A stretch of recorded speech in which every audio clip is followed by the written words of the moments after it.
Good afternoon, gentlemen. And Phil, can you hear me? yes, I can hear you. Fine.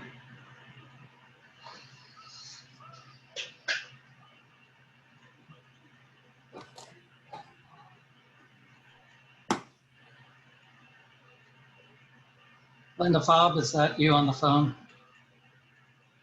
8781? Right, 8781. Okay. Yes.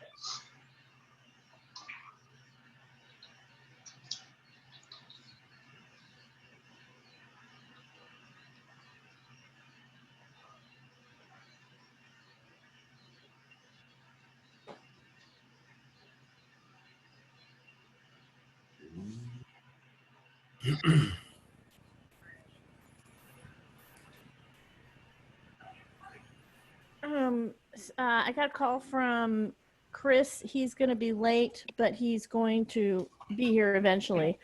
So as when we'll just go on when we get the other four.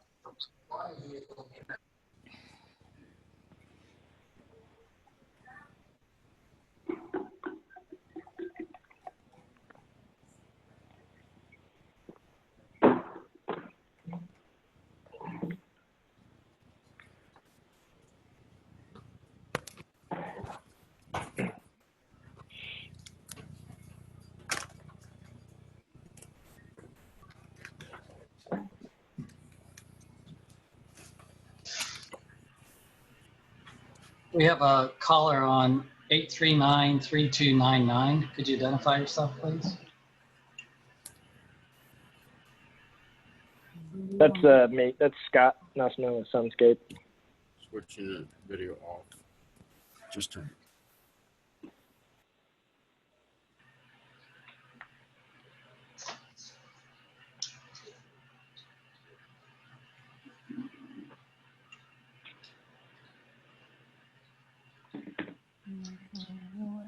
Oh.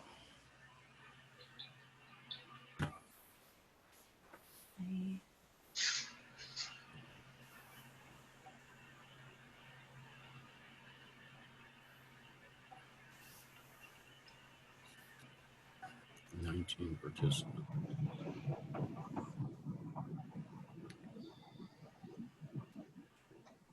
Yeah. I can't see all of them, Bill. So you're going to have to give me their names so I can write them down. Okay. Hold on to see if anybody else connects, and I'll go through them. Still don't have let's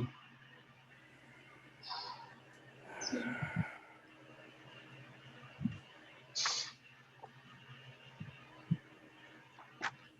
I don't see Lewis yet.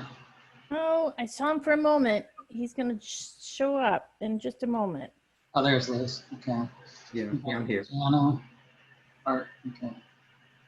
So it looks like we have all the directors. We just don't have Chris, and he said he was running late and he would join when he got home. Okay. So Catherine, as far as residents, we have Sarah Teal, Megan Dudo, Linda Fobb, and Gerald Burgess are the ones I see. Okay, so all the other people are vendors or such. Okay. We have Scott from Sunscapes. He's on the call. And of course we have Christy, Mackenzie, Lee, and Todd from Infomark. We have Herb. And the rest are directors. Oh, and Jimmy Sagnas and Diana are on as well. Bill, I think that Beth Jones is coming on, but she hasn't gotten on yet, has she? I don't see her right now. And Megan is on. We have some. Okay, there's Robert. Okay. So now we have some more people. You know, Robert is connected, and also Luz, who was on the other call, resident Luz, LUZ. Okay. Okay. So at this point, it looks like we've got all the directors that we know that are going to show up. But but Todd is from Infomark, right? Right. Yes. Todd's- Okay. Okay.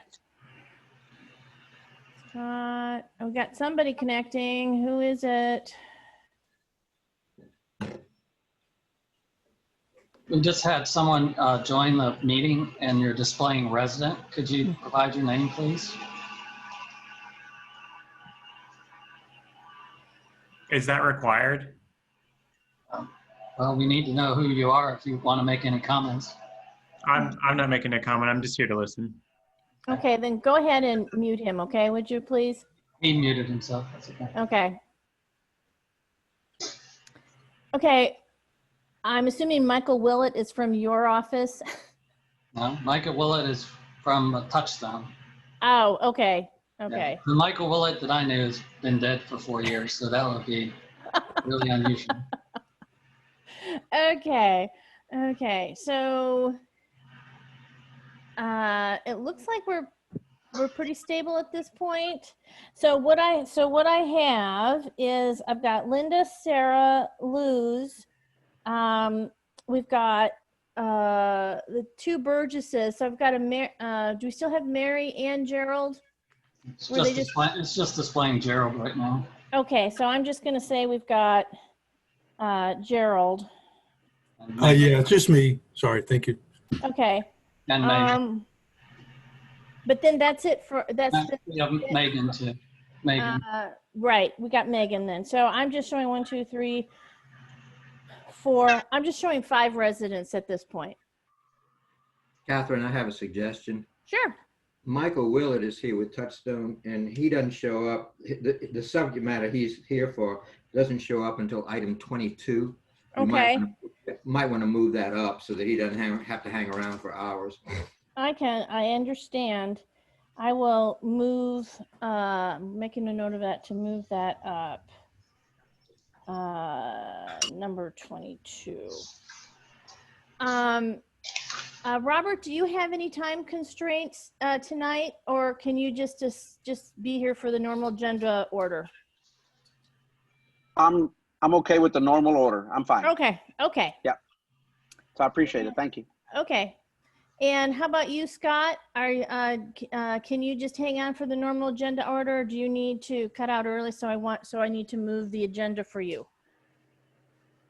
Hi, Catherine. I do have another meeting at 7 this evening. Okay, so hold on. So I'm trying to think. What agenda item are you? Let me see. He's here on number 5. Is it gonna be 5? Mhm. Okay, so hold on. So Scott, so you're number 5. So I will move, we'll make an adjustment after we do the the public comments portion of the meeting so that you can meet your next meeting, okay? Scott? Thank you so much. That's not a problem. We're all doing multiple meetings all the time right now. Okay, so I think we're ready to call this meeting of the WTCMUD1 to order, and I'm going to start agenda item number 1, which is the public comment section. And Linda, what I'm going to do is ask you, are you going to make a public comment tonight? I am. And did you have another agenda item that you wanted to talk on? I do. I have several. Okay, so just list them out and I'll write them all down. Okay, here we go. 4, 6, 7, 9, 12, 13, 14, 15D, 15F, 15I, 15J, 18, and 20B. 20B. Okay. And Sarah Teal, you wanted to make a public comment tonight. I do. And do you have agenda items that you would like to speak to specifically? I do. 8C, 8F, 8C, 8F, 8I, 8I, 8S, 8S, 12, 12, and 34. and 34. Okay, and Luz, you wanted to make a public comment tonight? No, I'm okay. Okay, and did you want to speak to a specific agenda item? No. Okay, and Gerald Burgess, did you want to make a public comment tonight? Yes, I did. And I'd like Eh. to address numbers 6 and 7. And then I would like to be able to address the ACC homeowners. Since I'm on the committee, I'd like just to address that freelance. Okay, you want to cop during that agenda item. Okay, that's fine. Okay, and then Megan, did you wish to make a public comment? Yes, public comment and then agenda item 3, please. 3. Okay. Well, okay, we have a lot of public comments and agenda items that we need to get through tonight. So everybody is going to be limited to 1 minute per public comment and 1 minute per agenda item. Have I said that correctly, Bill? Now, let me correct you in part, but we do have another resident. Oh, Joined. okay. Her name is Cindy. Could you identify yourself, Cindy? Your last name? Yes, Cindy Glenn. Okay. And I'd like to make a public comment too. Okay. Catherine, Okay. Yeah. Catherine, excuse me. Gerald Burgess, I think, mentioned 67. We don't have an agenda item. No, I think he meant 6 and 7. Is that correct, Gerald? Yes, I'm sorry, item 6 and item 7. Yes. Thank you. Okay. Okay, so you have to, Catherine, our rules for presentations look at purely public comment first. Right. So you have, on my count, 1, 2, 3, 4, 5 public comments. Okay. So they would each get 2 minutes. Okay. So So it's just the agenda items. Yeah, the agenda items, we have way over 10. So those would be 1 minute each. Okay. Okay. I was just counting it all in one big pool. Okay. So what we'll do is we're gonna start. Jimmy, you're gonna be my timer. Yes, ma'am. Okay. So we're gonna start with Linda, and she's gonna get 2 minutes for her public comment, and then after that we're gonna go to 1 minute for each of her stated agenda items. Yes, ma'am. Okay, Linda, you have the floor. Start. Thank you. Catherine, you need to have someone explain to you House Bill 2840. You can't stop a public comment or discussion of an agenda item because you don't like what's being said. You violated the Public Meeting Act clearly, and it's captured on video. I will be filing a complaint with the Texas Attorney General's office. You have been slandering Sarah and me in every public meeting for over a year now. In April, you defamed and threatened us both for a full 9 minutes and 36 seconds, including a promise to interfere in the election, which you are now doing. I asked under open records 5 months ago for the transcript of your tirade and the name of the author. You have not responded to my requests, and there is nothing personal or confidential in that information. Lewis has not only joined in the smear campaign the two of you are running, but he's taken it one step further and personally threatened me. And you're calling us bullies? Try looking in the mirror. I'm ready for number 4. Start. I asked to see the complete report for the televising project, including the invoice and payment for that service 3 months ago, and you have still not produced it. There is nothing personal or confidential in this information, so you need to explain why you're wasting taxpayer money to have lawyers withhold it. The results of this project are supposedly driving your decision to indebt us to more bonds, and the public has a right to see it. Next. Start. You can no longer ignore the increase in severity of the petty crime activity in the community. It is escalating at alarming rates. It is time to bring in effective deterrence to crime, and that is law enforcement. Constables traveling through the district for a limited number of hours per month, mostly around school start and stop times, are not effective against middle-of-the-night crime. I and many of my neighbors would like the district to contract with Williamson County Sheriff's Office for nighttime patrols for the next 6 months. A measure of the criminal activity after 6 months could be used to determine if investing in sheriff patrols at night is worth the cost. It is obvious to members of the community that what you are doing is not working. We need a return to safety in the district, and now I've given you a solution to try while you focus on traffic studies on Astor Path. Please publish the Memorandum of Understanding between the district and Williamson County Constable and Sheriff's Office. I and my neighbors want to see what we're paying for. Stop. I won't ask under open records. You can do it at no cost to the district. Stop. Okay, next. Start. Creation of a non-paid community liaison. This is nothing but a bad idea. Who will be liable for the actions of this person, his badge or the MUD district? Is this person speaking with his badge or at the will of a board member? We've already seen and recorded Louis Zervigon ordering a constable into action during a public meeting. Anyone in this community that is acting with the power and authority of his badge needs to be in uniform, and he should not be coaching people how to create a bigger problem. Please identify what percentage of the community has asked for this and why. I'll give you an opportunity to satisfy my request for information without an open records request. I'm not asking for anything personal or confidential, merely the justification for this move. Okay. Start the next one. Open records. How is it that your attorney and your special counsel for open records is able to rack up $13,596 in legal fees this month without releasing one single public record? Jana and Art, the two of you sign the attorney invoices every month, which I've asked to see and which have still not been made available despite there being nothing personal or confidential in a bill or invoice. Why are you approving the invoices from two law firms billing to not release the public's records? You're actively thwarting transparency and accountability. That's concerning.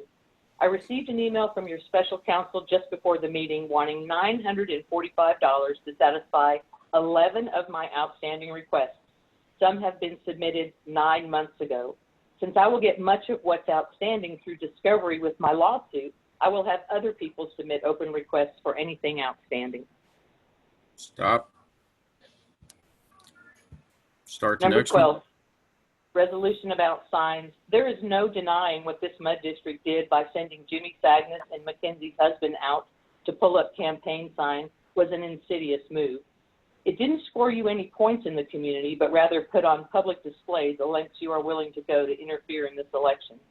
The house across the street from mine has a for lease sign stuck exactly where my campaign sign was placed, and it remains untouched.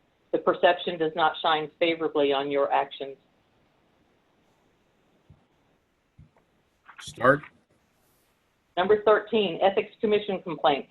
It should come as no surprise to Louis or Catherine that a complaint has been filed for their interference in the upcoming election. They have used the color of their office during recorded public meetings to threaten and defame both me and David Flores. Catherine threatened to block walk us in an all-out effort to keep David and me off the board so she can fill the seats with friends who will permit her and Louis to continue to commit fraud, waste, and abuse against the residents of this district. Jana and Megan are already participants in this scheme and have benefited for the past 2.5 years from that participation. Next. Park Start. improvements. I will remind you again that seeking to spend any money at this time to improve parks or ponds when you have spent in excess of $1.5 million over the past 2 years in park and pond improvements is completely irresponsible. You claim that you are seeking to indebt us with more bonds to repair an aging infrastructure, so you need to explain to the property owners why you feel it's necessary at this time to spend another $200,000 on these non-essential improvements. It's gross negligence, a dereliction of your fiduciary responsibility, pure and simple. Please explain why you removed the 5-year park plan written by Megan Dudo from the MUD's website. You've displayed it there for over a year and recently took it down. Why?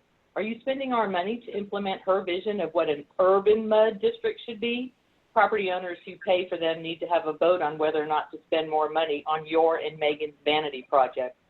Finally, please publish the conditions that make residents eligible to memorialize a loved one on district property, since you have previously denied 58 other residents from doing this? Next, start. DRC. During Monday night's meeting, when discussing the overnight parking of a trailer in Section 18 in Anderson Mill West, the board agreed to allow this trailer to be parked in the street for 48 hours so long as it has the reflective orange triangles in front and in back of it. Did I understand that correctly? And does that apply to all trailers in all sections of Anderson Mill West or just the Travis County side? The message again is unclear, particularly with the DRC report that includes 11 letters sent regarding trailers and one trailer situation in legal. Does providing reflective orange triangles allow overnight parking of trailers in the street? Yes or no?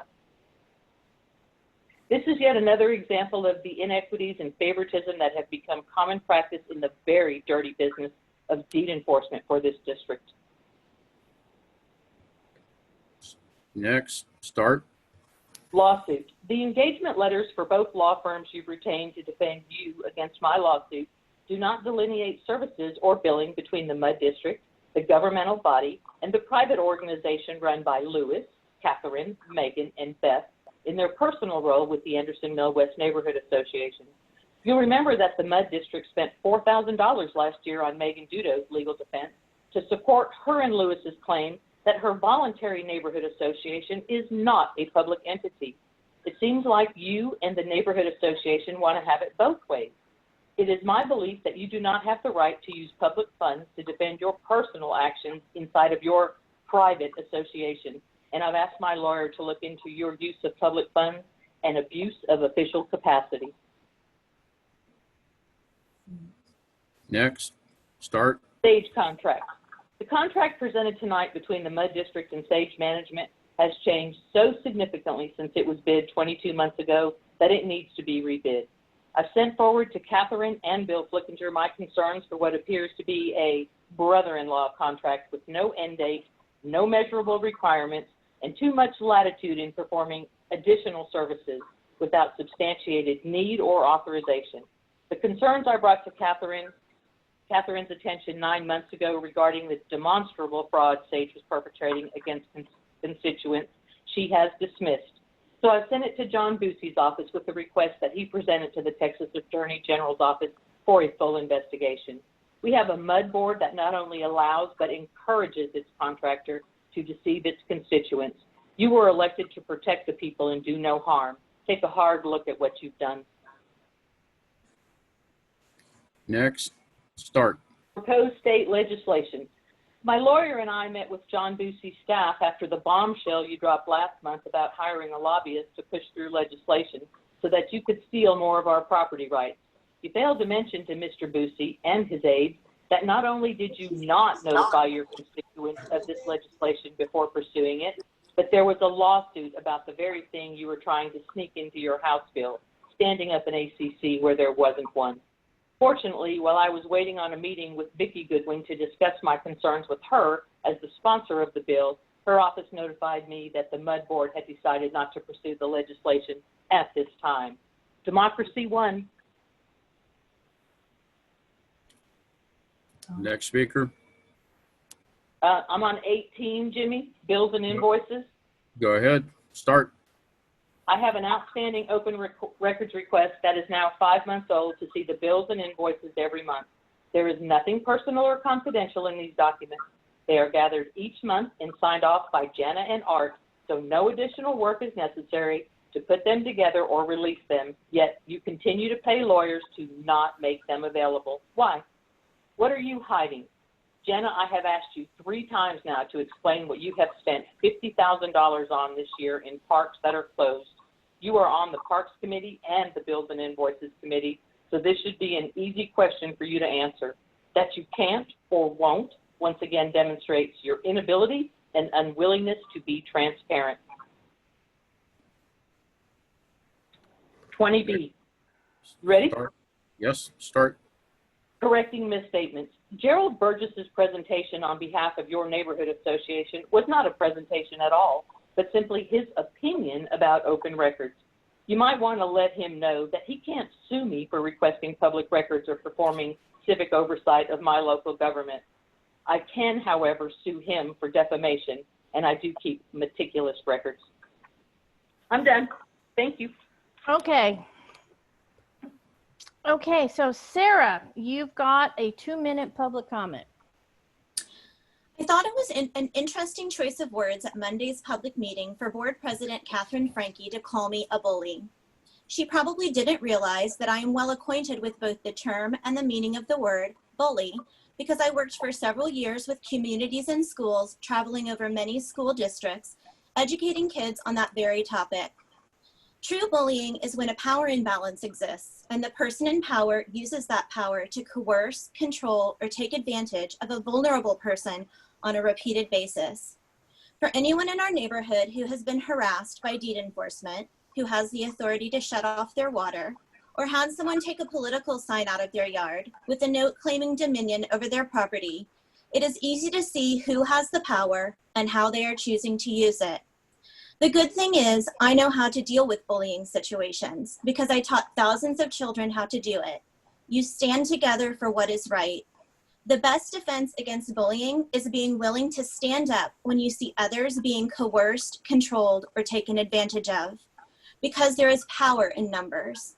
Each neighbor will get the opportunity to stand together against true bullying by voting this November. Okay, 8C, you have a minute.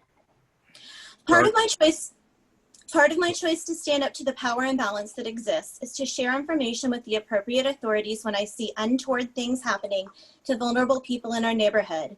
I have been very transparent in these meetings that when I find corruption, I tell people in the neighborhood about it so they can protect themselves, and then submit any public documents and factual information to the appropriate authority. I don't decide what the authority does with it, whether it's jail, a fine, or nothing. Over the last month, I was forced to make several different reports and share many public documents that illuminated what is currently happening in this district. One of those reports that I made last week had to do with the quality of water and wastewater in our district. Okay. Next. 8F, detention pond and related issues. Last week, it became necessary to lodge an environmental complaint with TCEQ after I captured video of the district's landscaper, Sunscapes, spraying toxic chemicals all over the trail in Hatch Detention Pond. On the video, I talked with Cesar from Sunchase. He explained he was spraying the herbicide Finale. Disturbingly, he was doing the spraying while several neighbors and their children were walking the path with no warning to them to leave the area. Finale has these precautions: may damage fertility or unborn child, may cause damage to organs, causes serious eye irritation, harmful if inhaled, wear gloves, eye protection, face protection, protective clothing when applying, and do not breathe spray. I will publish the above referenced videos along with my comments and other documents mentioned within on Facebook at the Community Forum for WTCMUD1. Next. 8S. Start. 8I. Oh, sorry.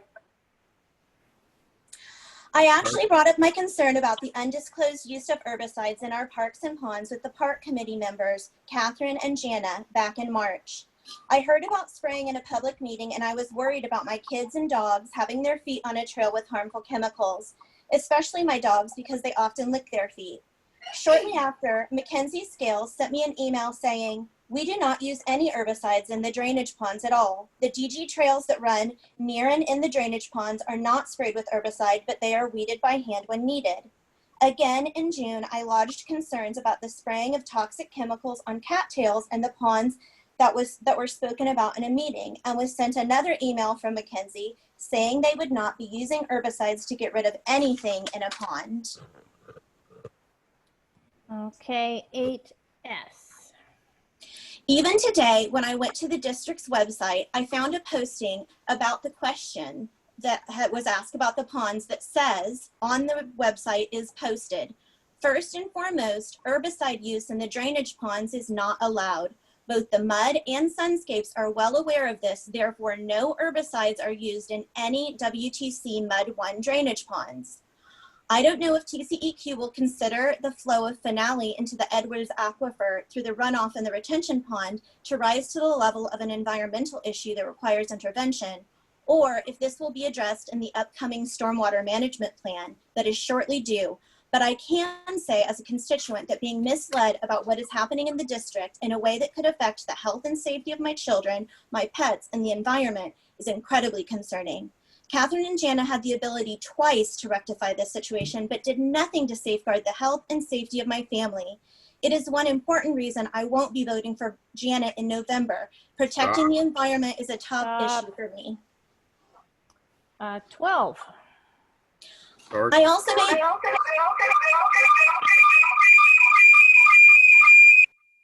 Oops. Okay, Are you let's try ready? that again. Yeah.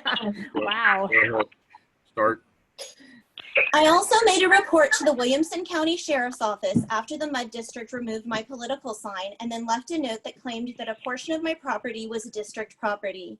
That investigation is still active, so it would not be appropriate for me to discuss the details in this meeting, but one thing I did uncover when researching what authority the district actually has to enter my property is the assertion that part of my property belongs to the district is not supported by any existing legal document that is on file in Williamson County. After looking over all available documents, it appears that the only property in our neighborhood that could be construed to be district property are portions of El Salito Parkway, Lakeline Oaks Drive, Little Elm Trail, and Hatch Road. Williamson County made a licensing agreement in 1997 regarding those properties specifically. That agreement gave the district limited powers over those areas alone, and defined not only the boundaries for the initial agreement, but also for the amendment made in 2000 and the resolution the board produced to explain their actions. Stop.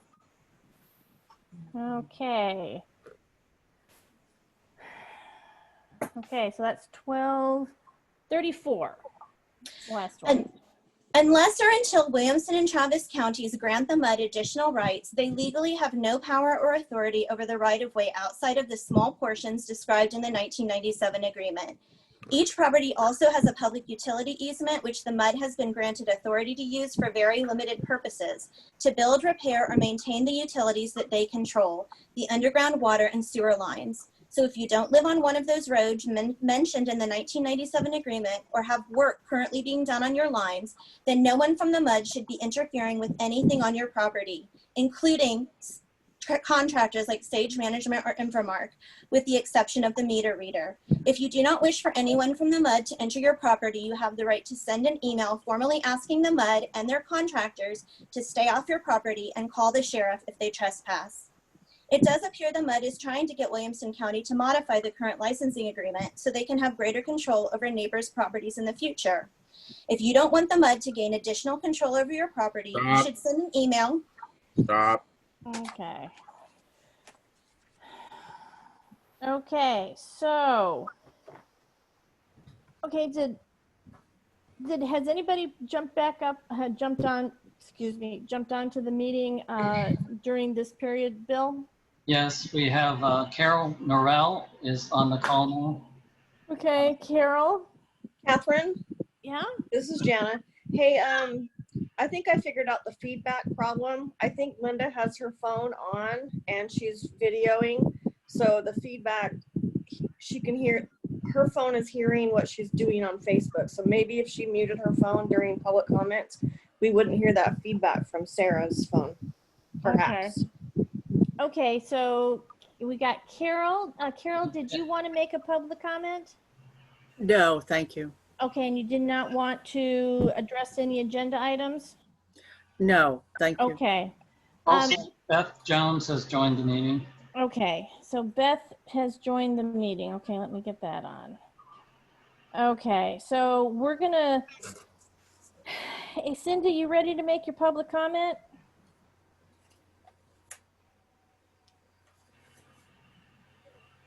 Cindy, yoo-hoo.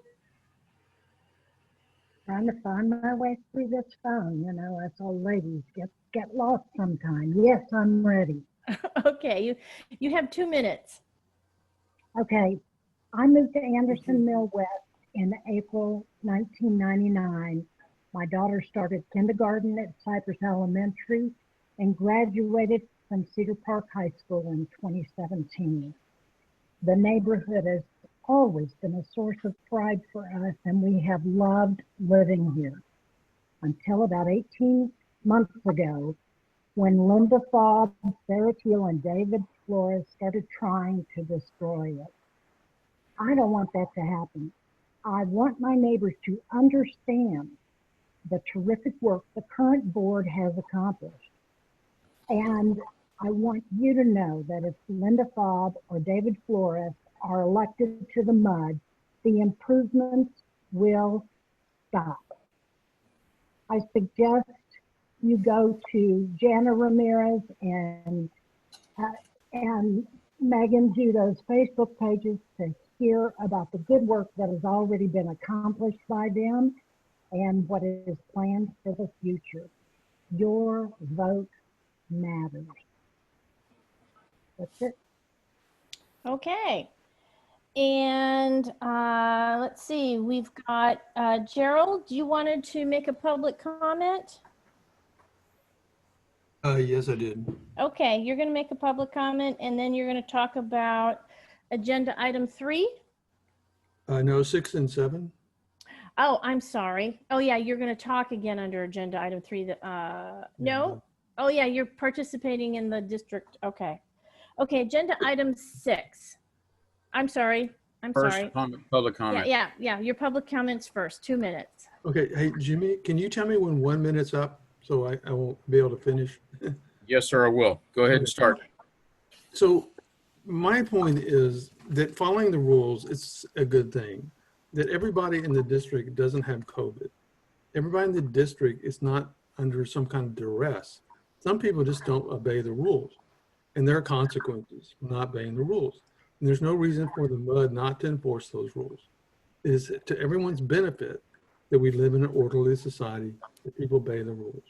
There was one resident whose water bill was out of the roof, and we found out that it wasn't because they had COVID, it's because they didn't pay it and they skipped out, and no one told the owner, and the owner didn't know there was a leak in the system.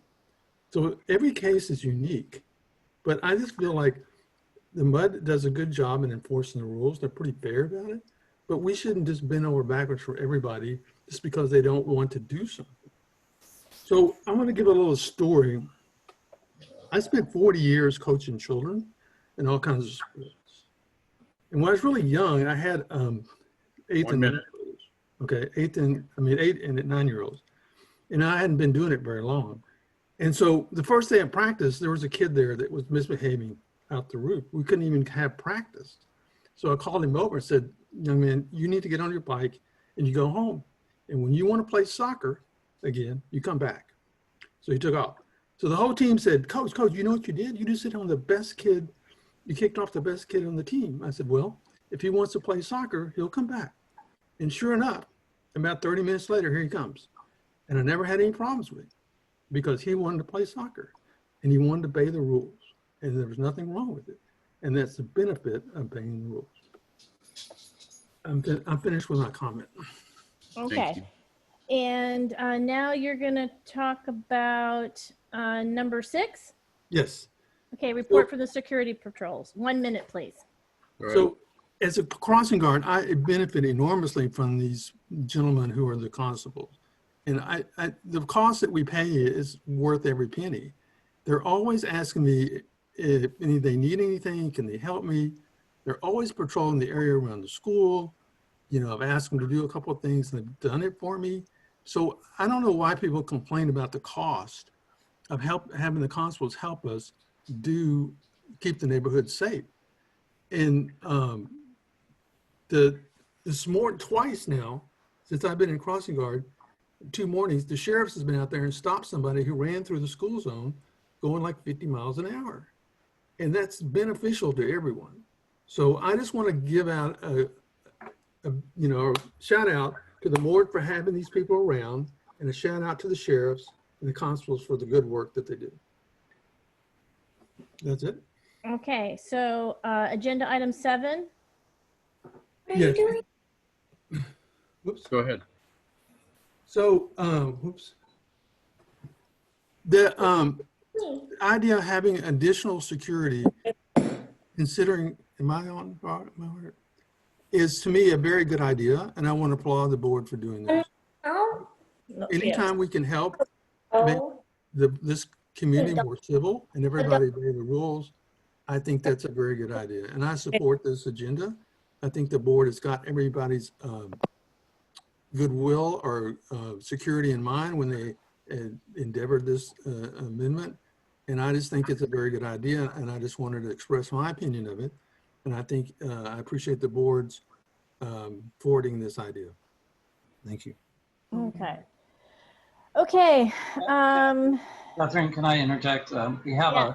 I had to mute her temporarily because of the. Yeah, was it Iva? Was it Iva Johnvis, I'm going to ask her to unmute. Could you unmute yourself, Iva? Okay. And Did you want to make a public comment, Iva? No, thank you. Iowa is my daughter. I'm Tihana Merrill Gendris. Okay. Okay. Yeah. Okay. So you didn't want to make a public comment and you didn't want to speak to a specific agenda item? No, thank you. Okay. Okay. Catherine? Yeah. I have a note suggesting that Gerald was going to do 6 and 7. I think he only did 6, or did I miss 7? No, you missed 7. Thank you. I think also, Catherine, I think Chris Rocco's joined us. Chris, are you there? Yeah. Okay. Okay. So I think it's the next person who was going to speak was Beth, and you were going to make a public comment, Beth? I am. Were you going to speak to a specific agenda item? I'm not. Okay, just a public comment then, 2 minutes. Hey, everybody. I know we don't have a lot of people on this call, but you know, I just cannot keep my mouth shut anymore. So I am here to tell you that I've been here for 20 years, 21 years, a little bit over 21 years. I have seen fabulous things happen in this community. And I know for a fact that my house is worth more now than when I bought it. Why do I say that to you? Because I know that the parks have improved greatly. I want anyone that has lived here for 20 years to go around and look at all the improvements that have happened in this community. They did not happen on their own. And they only happen because we have a fantastic mud board. I want everybody to truly go around and look. And the criticisms and the hatred that is coming from these few single-handed people that want to fight over every single topic that has ever brought up has truly hurt not only my family, but every single individual that lives in this community.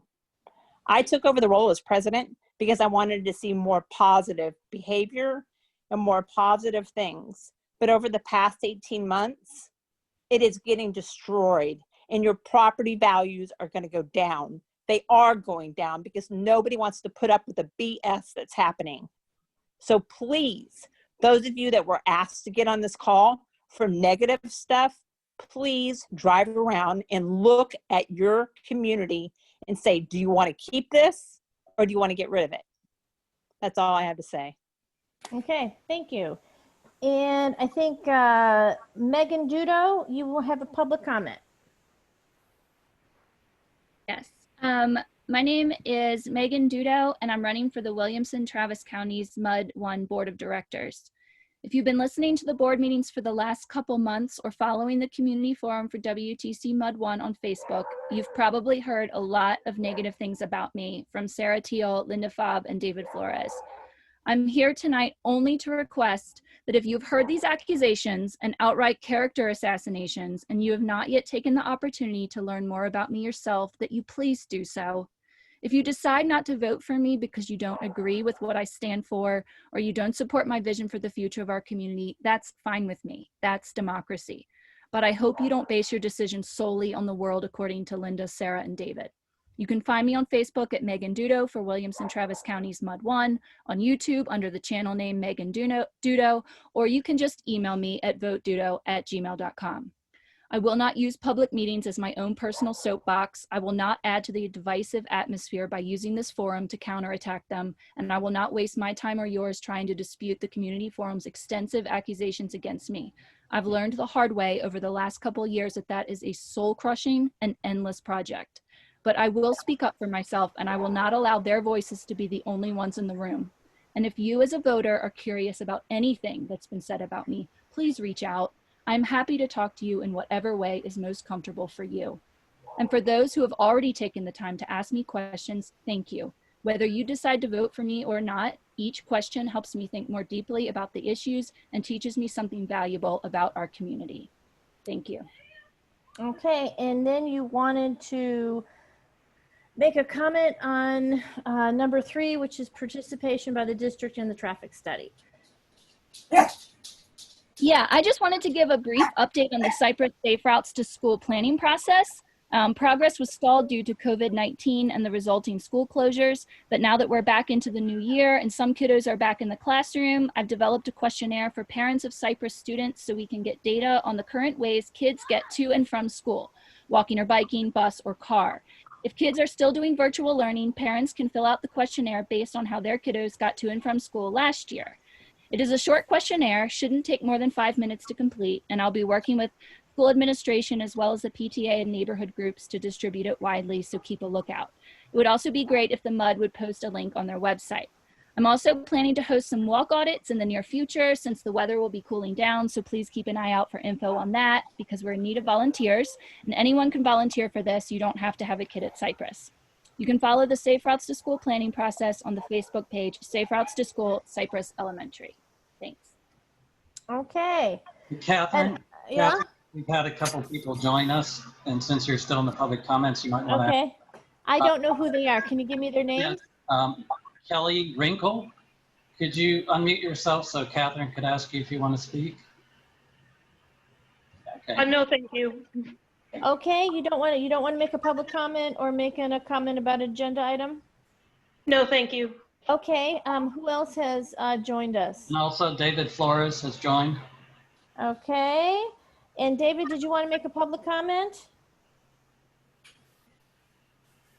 I might as well, since my name has been mentioned a couple times, so why not? Okay, hold on. Did you also want to speak to a specific agenda item? No, thank you. Okay, so you just have a 2-minute public comment then. Yes, ma'am. Just waiting for Jimmy to say go. Go ahead. Just want to let everybody aware that these people that accuse me of saying bad things, they've never talked to me. They don't know who I am or what I'm capable of. I'm a very friendly, outgoing guy. I try to treat everybody with respect. Once you disrespect me, trust me, I stand up for myself. I don't take BS from people. I'm very straightforward and blunt. My family owns 4 golf courses in the Northeast, and I've managed them for many years. So I am very aware of how to maintain 400 acres pristine. And this to me, honestly, is a joke on how easy it is to maintain and how cheaply it could be done. But if you want to go ahead and vote for Jana and Megan that don't have a clue on how to run a business, that's fine. Go ahead. But we are paying $4 million in tax revenue that we collect, and it's a business. The minute you deal with money, it's a business. So if you want these people that don't know how to run a business, by all means, vote for them. So thank you very much, and enjoy the rest of your meeting. Okay. Thank you. Love thy neighbor. So are we done then? Nobody else has jumped on the call? Yes, there are. Nobody else has joined the call, and Okay. I think on your list, Gerald want to make a presentation under the probably under number 2, and I don't know if Beth did. Right. Okay, so I'm going to close the public comment section at this time, and what I'm going to do is I'm going to jump to agenda item 5 so that Scott can speak because he's got another meeting that's going to be starting in less than 15 minutes. So agenda item 5 is report from the district landscape contractor. Hi. Am I able to share my screen, Bill? Is that okay? Yes, yes, please do. Okay. So what I've done is just created a short presentation on just what we do in the community and projects that we've worked on with the Parks Committee and infrastructure. And just wanted people to be able to look at that and see our partnership there. Give me 1 second.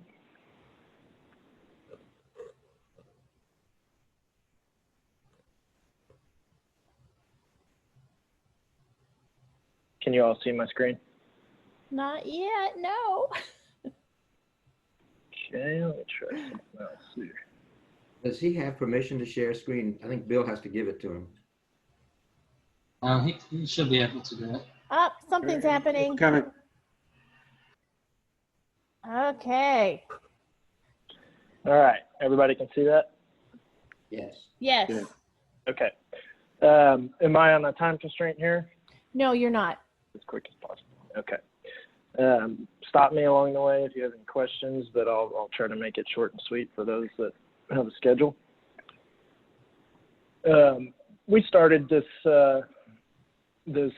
contract about 3 years ago, and since we've been on site, there's been many improvements, and we'll go through some of these here. But it's really nice to be able to take all of these projects and ponds and open areas that you guys have and be able to actually utilize them and do something with them and make them nice for the people that live there. So we appreciate the partnership there and working with you all, and we also just enjoy making the community a great place to live. So please stop me along the way if you have questions, and I'll cruise along until somebody does. This is obviously 1000 Old Mill. This is just a simple picture here of some dianthus that we do. We do 2 color changeouts per year.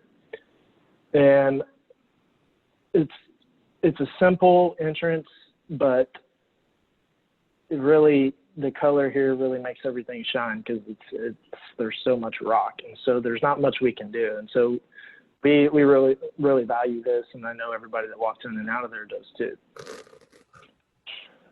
This is currently what's in there. We're about to do a change out in the fall. This is summer color, but just a picture of that.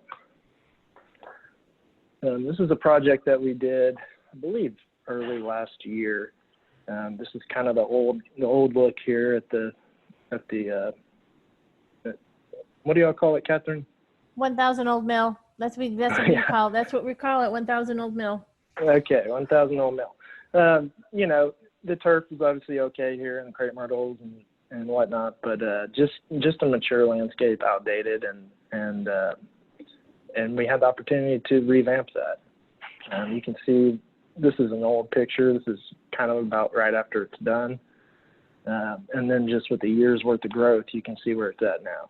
And I personally think it was a nice project, and it's really nice to drive up on that. I take pictures of it all the time. I like it. And remember when people stole some of those plants when you first planted them? I do. There's been many stolen plants for whatever reason. I don't get that, but oh I well. don't either. Well, I'm glad y'all like it, and I hope you enjoy it. This is a recent project we did. A lot of tree installations throughout the community. These are some lace bark elms, and this is obviously in the fall, which is a great time to plant trees. And then this is just kind of a shift into where we are now. And it's just a nice open park, beautiful trees, lush green grass for everybody to play on. And I know it's interesting times right now, but we've still got to do our job to keep up with it for when everybody can get back out there. So one of the biggest projects that's taken place throughout the community is all the corners throughout the whole property. When we came on site, they were just dilapidated, old, tired, neglected. And again, we've been fortunate to be able to make these into something, and working with the Parks Committee has been great. There's a lot of input on their end and on our end, And this is just one picture here, but I'm sure everybody's noticed almost every corner. There's still a few left to go, but has received improvement, and it's very noticeable because they're on four-way streets. They're on turns. They're on entrances. So people see these every day. Sunchase Park is kind of it's a hidden gem back there. I'm sure a lot of people go back there. I go back there a lot. This is 2 beds, and these are 2 of my favorite beds throughout the whole community, especially the one on the right. One on the left is in full shade, and the one on the right is in full sun. And so it took a different mindset to do each one. The one on the right I call the sunshine bed, and it's just a really nice surprise as you're walking through the trail back there, and I see people taking pictures back there, putting their fairy gardens, and it's just a nice surprise. I believe this is more geared towards the infrastructure committee, I think, Lewis, but this was a big project and an important one. There's been many investments over time in trees in these pond areas, and they've always been a gamble. Well, we've been able to run irrigation to this pond, which is Anderson Mill, off of Anderson Mill. It's a disc golf pond, and we've been able to salvage all these trees. We've been able to water them all year, and we've allowed for extension if we need to, for whatever reason, to do more or not. But this is a big project that we worked with Herb on, and really everybody. And these type of things that you don't see, they're underground. A lot of hard work went into this, and now it's done. This is just some general information. I get a lot of questions about irrigation inspections. Just really quick, our technicians are out once a month. We're dealing with a moving system. It's always fluctuating. There's water pressure going up and down, and gears and gaskets and all sorts of things. So there's going to be an issue every time there's a check done. Even after residences, usually if you run through the system meticulously, you're going to find something wrong. So obviously there's emergencies that occur, and we try to jump on those as soon as possible. But a monthly check is necessary, number one. Number two, is also a little bit too far apart to catch everything. So just want everybody to take a quick look at this. This is an actual report for Williamson-Travis County MUD, and it kind of shows us some general information, and this is sent to all that would like to see it. But it just has shut-off locations, a lot of super helpful information, programming schedules, repairs, things like that. We're very transparent with the irrigation.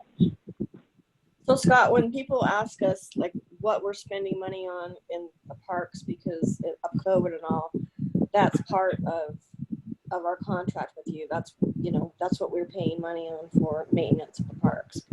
I guess some people think we should just let it be overgrown, and we definitely can't do that with the ponds. So is that part of that's part of what we are paying for, correct? That's correct, and the overgrown statement is the challenge, because we don't want them to get overgrown, and oftentimes we don't have an option just because of how wet they are and Mother Nature. And so that's when the complaints start coming in, is when they do get to that point. Yes, definitely. Again, here we're really proud of all of our guys and their professionalism on the properties. One of our most important things is just safety and visibility. You can see our guys from a mile away, and we like that. Our crew leaders generally wear high vis hats, and so I think this is just a nice touch that you can you can tell we're on the property and being safe. To your pond maintenance, Jana, you know, at times we can't get in there with equipment. We're going to sink, or we're going to create ruts, or it's unsafe. And so this is just an example of our crew. I mean, we've got 3 guys down there with weed eaters, and we're trying to keep these ponds compliant, and it's a challenge. Okay, thanks. You can just see my statement here. We love that the community uses most of the ponds as parks, open space, or trail systems, and we put our best equipment to work in these areas for a clean, manicured effect. Probably something that most people don't know that we do, except maybe a Herb, is you know, lift station maintenance and stuff like that. You know, this is part of our maintenance scope out there, and something we need to keep an eye on as well. I talk to the Mark technicians at least once a week. I see them out there in the field and ask how I can help. This is a little bit older. It's a project we did with Megan Dudo. I believe it was a year, maybe 2 years ago, 2019. For me, it was just a fun project. I've got a 3-year-old daughter, and I was totally on board with this. She had everyone out there putting in plants, and we got some plants there for them, and it was just a really, you know, different project for me to work on, and I really enjoyed it, and I'd love to continue doing stuff like that. So thank you for that. And I'm almost done here, guys. This is just kind of a general schedule of when we do things. Happy to send this to anybody that needs it. I won't go through it all right now, but it's just kind of a general guideline of what we're doing and when. Some of you may have seen mulch staged at Dogama recently. We're going to be mulching the entire community, I think tomorrow or Friday, one of the 2 days. But just something coming up, and then that's it. Well, thank you for your presentation. While I've got you here, Mackenzie, I think was Sunscape's going to be part of the process because we had some trees that needed to be taken down. Where do we stand on that project? So it's been approved by the city. We have the permit. We've just are juggling some scheduling issues with the Labor Day and the rain last week. So it is on the docket. Okay. And approved. One question I did have, though, was previously y'all had mentioned that you wanted to maybe do something with the tree trunks if they were big enough. Right. Because we wanted to hopefully repurpose them as benches or as stepping, you know, stones, so to speak.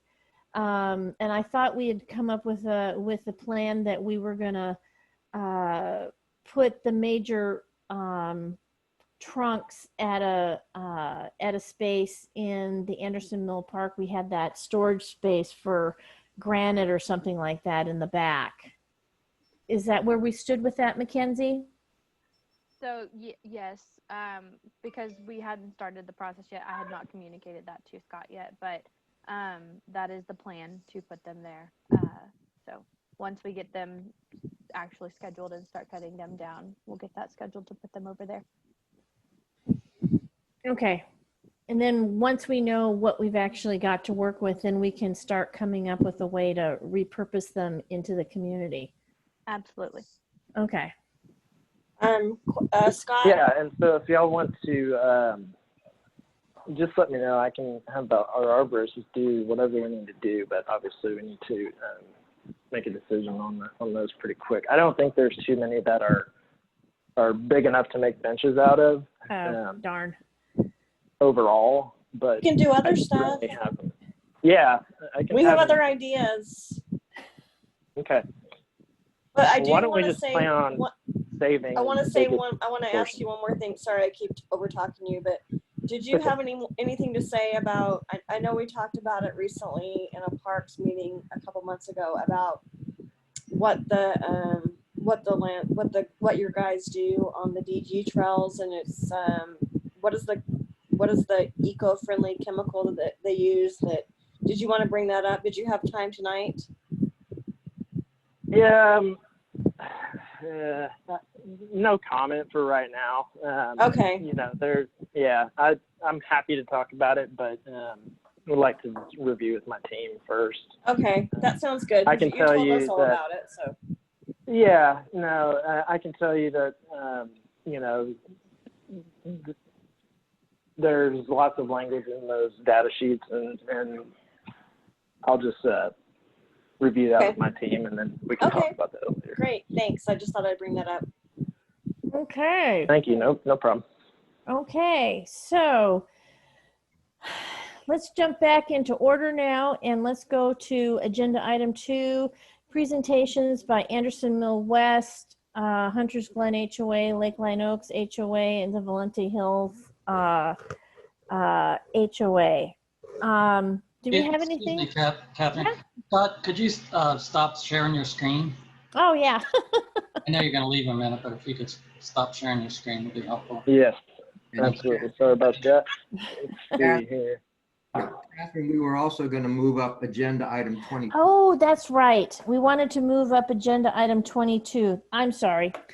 I'm sorry. We will jump to agenda item 22 so Michael Willett can, was it 22 or is it 21?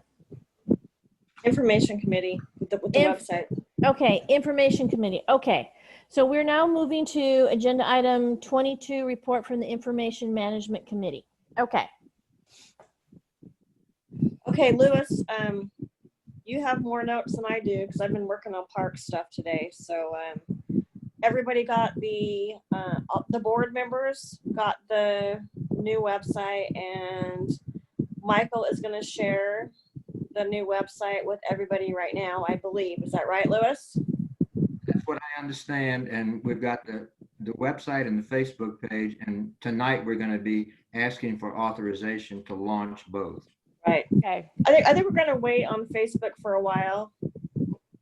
I think that's what our decision was. You're right. We agreed that we needed to do some tweaking on that before we launched it. You're right. Okay.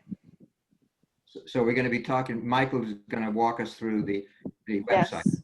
So Michael's going to come on and he's going to share his screen, I believe. This is Michael from Touchstone. Actually, I was not given direction to share my screen, so I'm actually in the car coming back from another meeting. But if Mackenzie or he have it, they can put it up, and we can walk through it. I will do the honors. Just give me one moment. Yay, Thank you, thanks, Mackenzie. Mackenzie. Mackenzie saves the day again. Woo! And my apologies for not being prepared.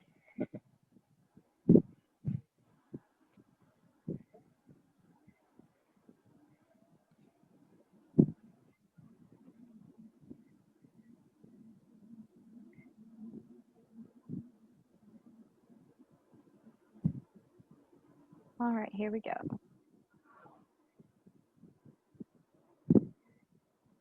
So as Mackenzie's bringing that up, Bill's office had given us the last few punch item lists for getting everything up to compliance.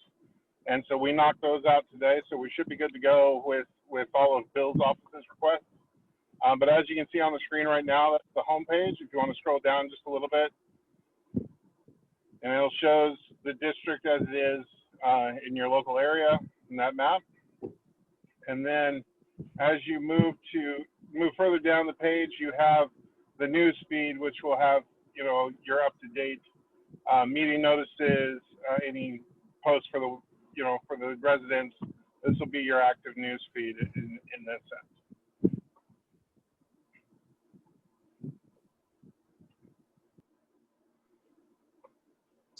And then as you navigate through the website, of course, all the pages that were on your original one have either been condensed and put in a more easy to navigate format, or they've been replicated in whole so that you can find them easily enough. So like for billing, that's very easy to find. Under the more info tab, you have like parks and amenities and things. But we tried to give it a very clean look, make it easy for residents to navigate, and still be as informative as the previous one was that Infomark was managing. Okay. Is there any page in particular the board would like to highlight so that we can showcase that? Well, and Infomark is still going to help with the homepage announcements and stuff like that. And then here under the documents, I wanted to notate that we were able to request Michael and his team to separate out like agendas, minutes, and documents. Yes, and then they're also broke up by the regular board meeting or by the DRC. And then by year. Yeah. Like that. Okay, so can do me a favor, click on documents. So what's under We have lots of stuff in here. Okay. So they're gonna be listed with the newest uploaded on top. Is that the correct? idea? I believe so. That is the way that the date range goes. Okay. Yeah, it goes from most recent to earlier in the year. Okay. So the most recent will always be at the top of the page so that people can find that the most recent minutes, most recent agendas as easily as possible. And go to that page, that area where it says the tax rate with the cool graph. Tax information. Yeah, there it is. So this is just a cool tax rate. Well, Michael could probably explain this more than I could, but you have the tax rate is in blue, and then the gray would be the average residence homestead. And right. Go ahead, So Michael. we're showing how as the tax rate has come down, as you retired debt and you've been able to lower your debt, your overall property values have gone up. And then if you scroll down a little bit further on the page, we break out the historical tax rates by maintenance and debt service for your total ad valorem that's levied by the district. And then you can view those tax documents there by clicking those buttons on the right-hand side. That's great. Very transparent. very much so. And then again, as he said, a lot of the things that are currently on our website that we have with Wix are going to be listed out here under the many different drop downs that you have. And overall, you're going to get the same look and feel per page, but they all have the same information that you would see on the current website. So if you go down to go down to budget information. Okay. So this is some of that budget information that's required for you to post SB2 requirements. Oh yeah, see that's okay. That was the other thing I was wondering about, if we're talking about requirements now. Yes. Yeah. Okay, so just let me ask this question. What if you go to the Williamson County Appraisal District or whatever it is to go look your house up, and then each of the taxing districts has a link, and so when you click it, when you click the WTCMUD1, where does it go? So if it was originally pointed at your current website, once we get this live, it'll go here. Right, but no, I'm asking you, have you gone back to the appraisal district to say, I'm going to give you a new link? We have not, because the link that you had previously should work.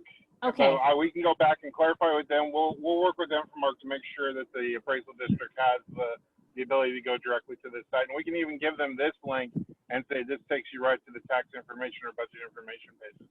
Okay. Because I know that we accidentally broke it, a couple of years ago. And I just want to make sure that we don't break it again.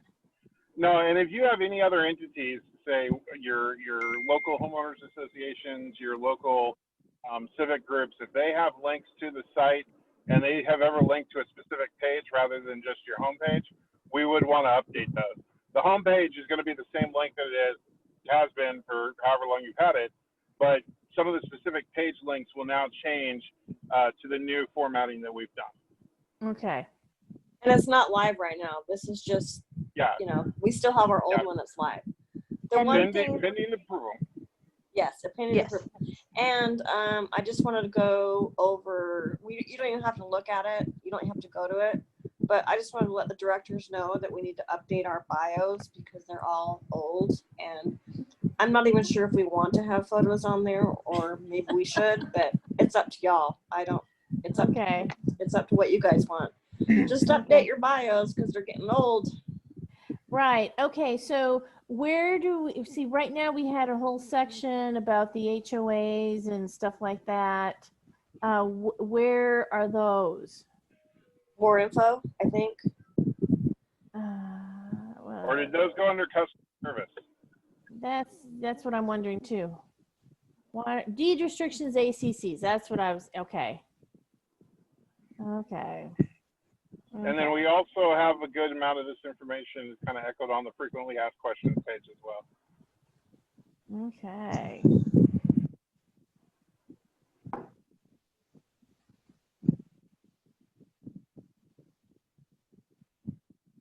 Does anybody have any other questions about the website right now? I mean, like, do you want to go to a different page or?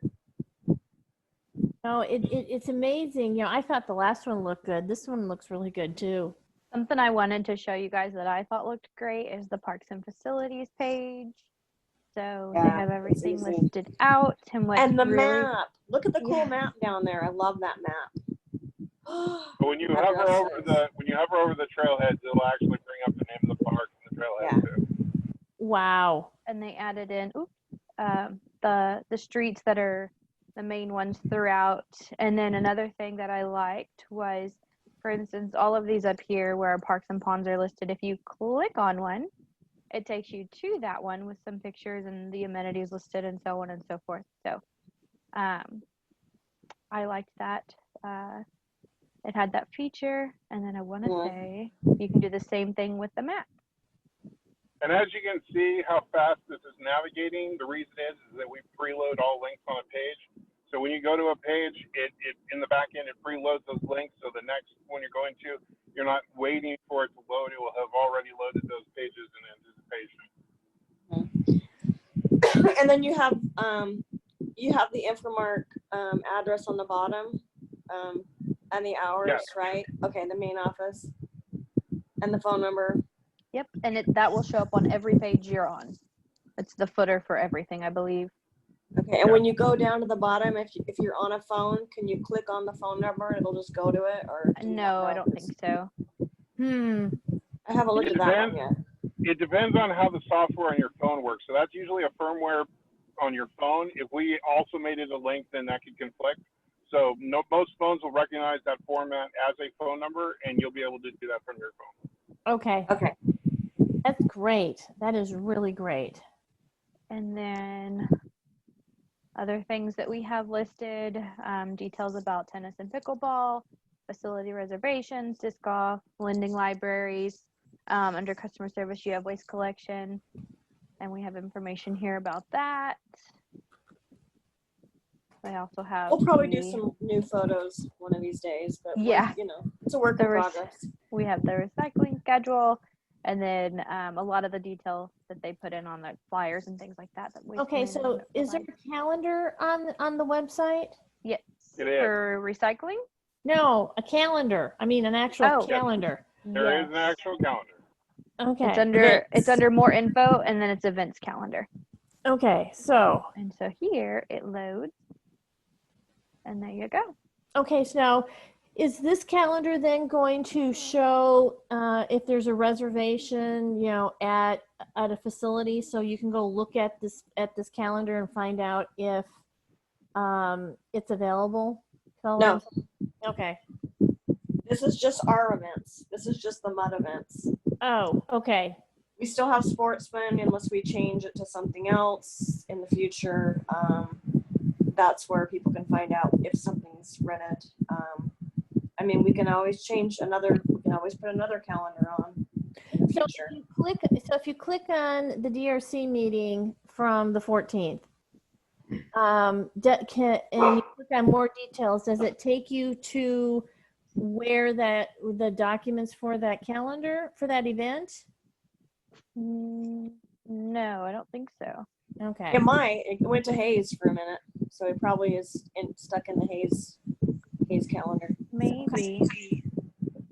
See, copy to my calendar makes perfect sense. You know, you're on the Yeah. website and you're going, oh, here's an event, and I'm gonna just click on it, and it adds it to my calendar. I bet more details will go to the agenda, maybe. But right now, That's really what I'm trying to get at. It doesn't yet, but that doesn't mean see, it it says can't. the Hayes Yep, control. it does. Because they do Hayes too. But I don't know why. I guess that's a Michael question. Do you guys to think get of that updated. can you think of anything that's missing? Do you think it's ready to launch?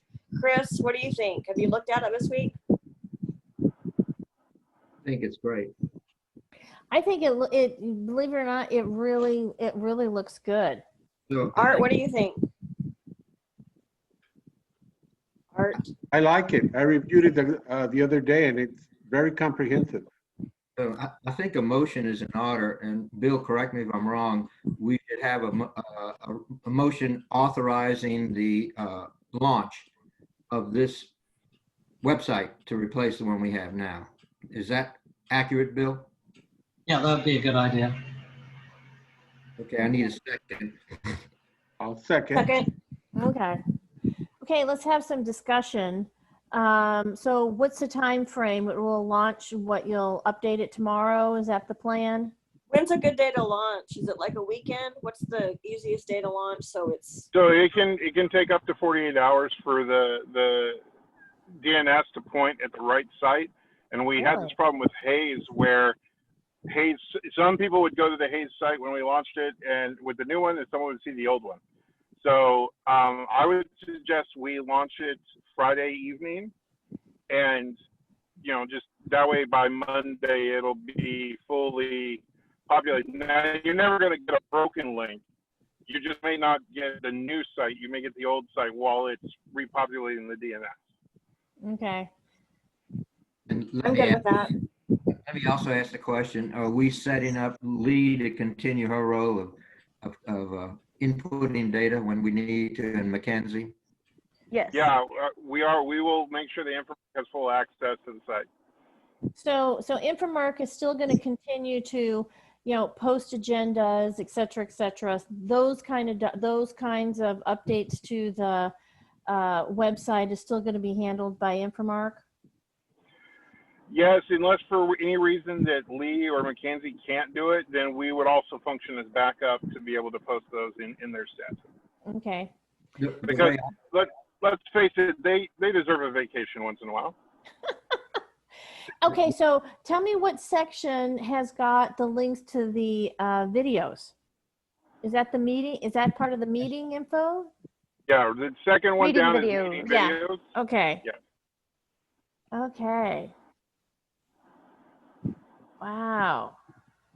Catherine, as I see it, this website has been constructed by Touchstone. The daily routine posting and will be by Infomark, with Touchstone standing by to help if there's a problem. Is that accurate, Michael? That is my understanding, yes. Thank you. Okay. We need to take a vote if the discussion Okay, is over. are we finished with it? Any more discussion? And I'll go ahead and call the vote. Well, I want to make a comment. Since I wasn't involved in any of this, and I don't know if y'all remember the original website, I was not a big fan of it.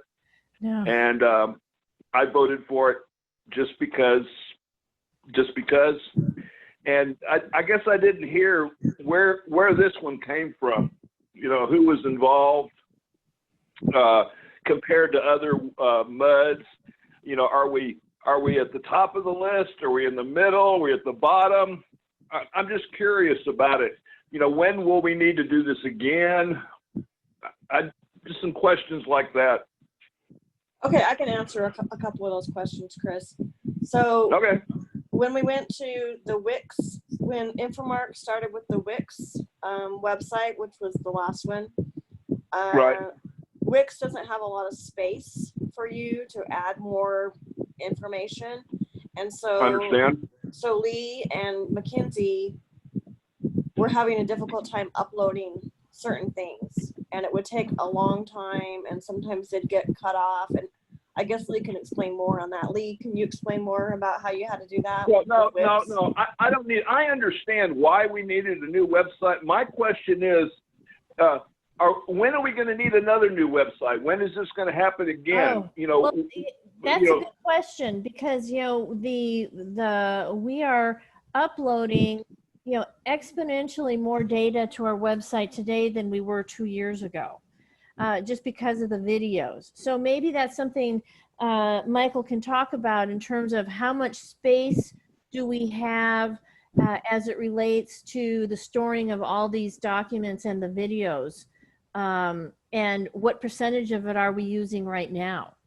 The How long videos, has it been blank? How long are we going to keep them? So, the How long videos are we are gonna go keep straight to YouTube, right?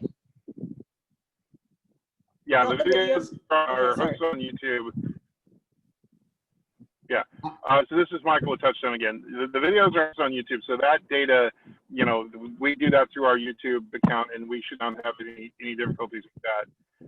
As far as just space in general, everything that we do is cloud-based. It's in AWS, which is Amazon Web Services, and so that question can be as much or as little as you want. We're able to scale the amount of space needed by turning on additional instances of cloud servers and being able to host this product. I won't bore you with the details on how the cloud works, but we can expand it as much as needed. We're not going to lose documents. One of the things that Lee had said was, if you had so many documents on one part of the site, you would start to lose some of those documents over time. Won't have that problem here. If you guys want to go 10 years and have 10 years of documents, we can do that. And so the space is not a problem. As far as having to redo it, as long as we continue to actively manage it and actively keep it modernized, and you're actively putting out news and other things, there should be no need to replace it. Now, if at some point down the road, we have a 30-day contract. So at some point down the road, you're not happy with Touchstone and you want to go with another vendor, then at that time, you're free to go do that. And all of this that we've put together for you, you own that. So this would go with you. All that we would keep is our proprietary code and back end. You guys, all your data goes to the next vendor. Now, my hope is you're going to stay with us for a long time and that we've done a good job of impressing you with our ability. But, you know, you always have that option if you need to exercise it. But I don't foresee you guys having to change this unless you prompt that down the road. Catherine, okay. Yes. Go ahead, Lou. Well, No, I have one more question, and I Sure. guess it's for Lee. Does she feel like that we have solved most of the problems we had of why we needed a new website? Is there anything still hanging out there that this new website does not solve as a problem? I think that Touchstone overall has done a really great job recreating the website. We still have all of our data. I think it's a lot more easily accessible for us, and it will be for the residents as well. It's a lot more organized. I think it'll be easier to post documents like Michael had mentioned as we start uploading more and more documents. Wix gets a little squirrely when trying to edit pages, so things won't post the way that they should, pages won't update the way that they're supposed to, and it's really nice to have a website that is a little more reliable in terms of that. Well, that's what I wanted to hear. I just, you know, like I said, I wasn't real familiar with the process. I wanted to hear that it solved the problems, and they would probably be with us and this website for quite a lot of time. Yeah, Chris, I'd like to add that some of the questions you're raising are fundamental to how we approach this. That is to say, we wanted to be sure we would not get in another situation similar to what we had with this Wix situation. We didn't want to have any capacity or functionality limitations that would cause us, as you put it, to get to some point where we have to start all over again, move to some different platform. And we were satisfied that this platform was sufficiently robust and functional, that we did not have those limitations that we would be facing a few years from now. Yeah. Well, Well, that was my big concern, and if everything that you said is true, I'm satisfied. That was our concern also. When we started the whole process, having gone through this experience with Wix, we didn't want to have to go do that again.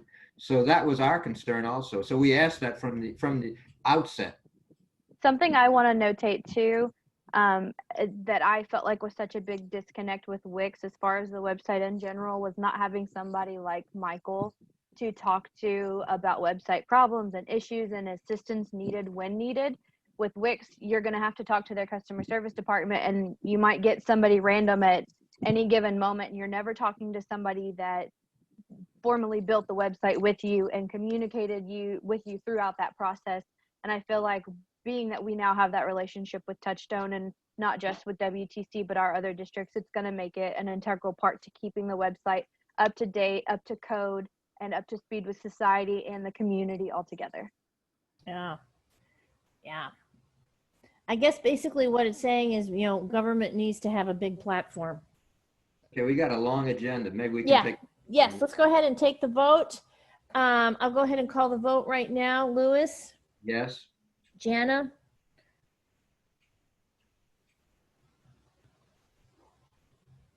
Where'd you go, Jana? Art? Yes. Chris? Yes. I vote yes. Hey, Jana, you there? She must have fallen off. Step aside for a moment.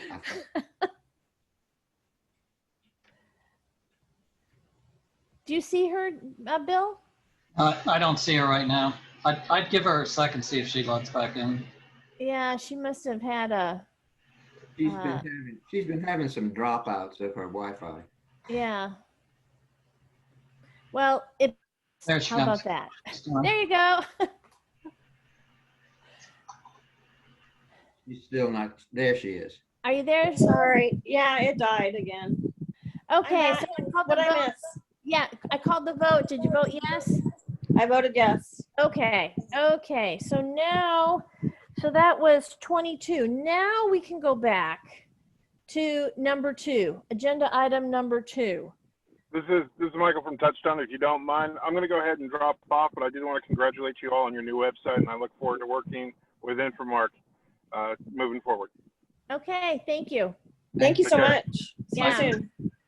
Okay, agenda item 2, presentations by the Anderson West Neighborhood Association, Hunters Glen HOA, Lakeline Oaks HOA, and Valente Hills HOA.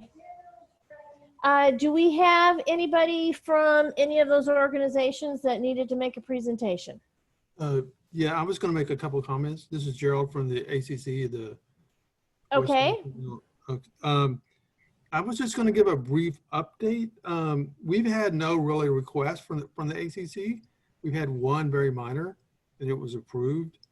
Despite what people say about the ACC, I truly don't understand what the big deal is about being so overbearing and causing so many problems for people.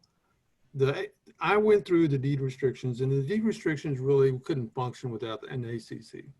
So if everybody in this community doesn't want deed restrictions, then they would be opposed to an ACC. Everybody in this community wants deed restrictions to protect the value of their property, would want an ACC. That's just the way it works. And I don't understand why so many people are so opposed to it, because it benefits everyone, not just a few people. I have seen on my personal street, there's been 2 improvements, major improvements. We didn't have to go in and make any of those approvals. They were all internal. They were all they painted the outside of the house. They put a new garage door on. One guy practically redid his whole house, and he's not even living in it. But it had nothing to do with something that we would have to approve. So they were able to manage their property without us. They changed the paint color, they changed the siding or something, they changed the garage door's falling off. So there's this misunderstanding and misinformation about the ACC and us being the boogeyman. I mean, it's not, we're not that kind of an organization. We're here to help people. We're not here to make people, fear us or anything like that.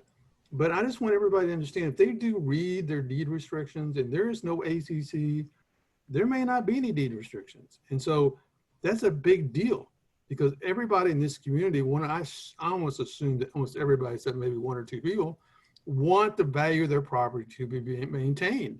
Why else would you buy a house? You would just rent, you know, no use in investing all that money in a property if you can't maintain that property value.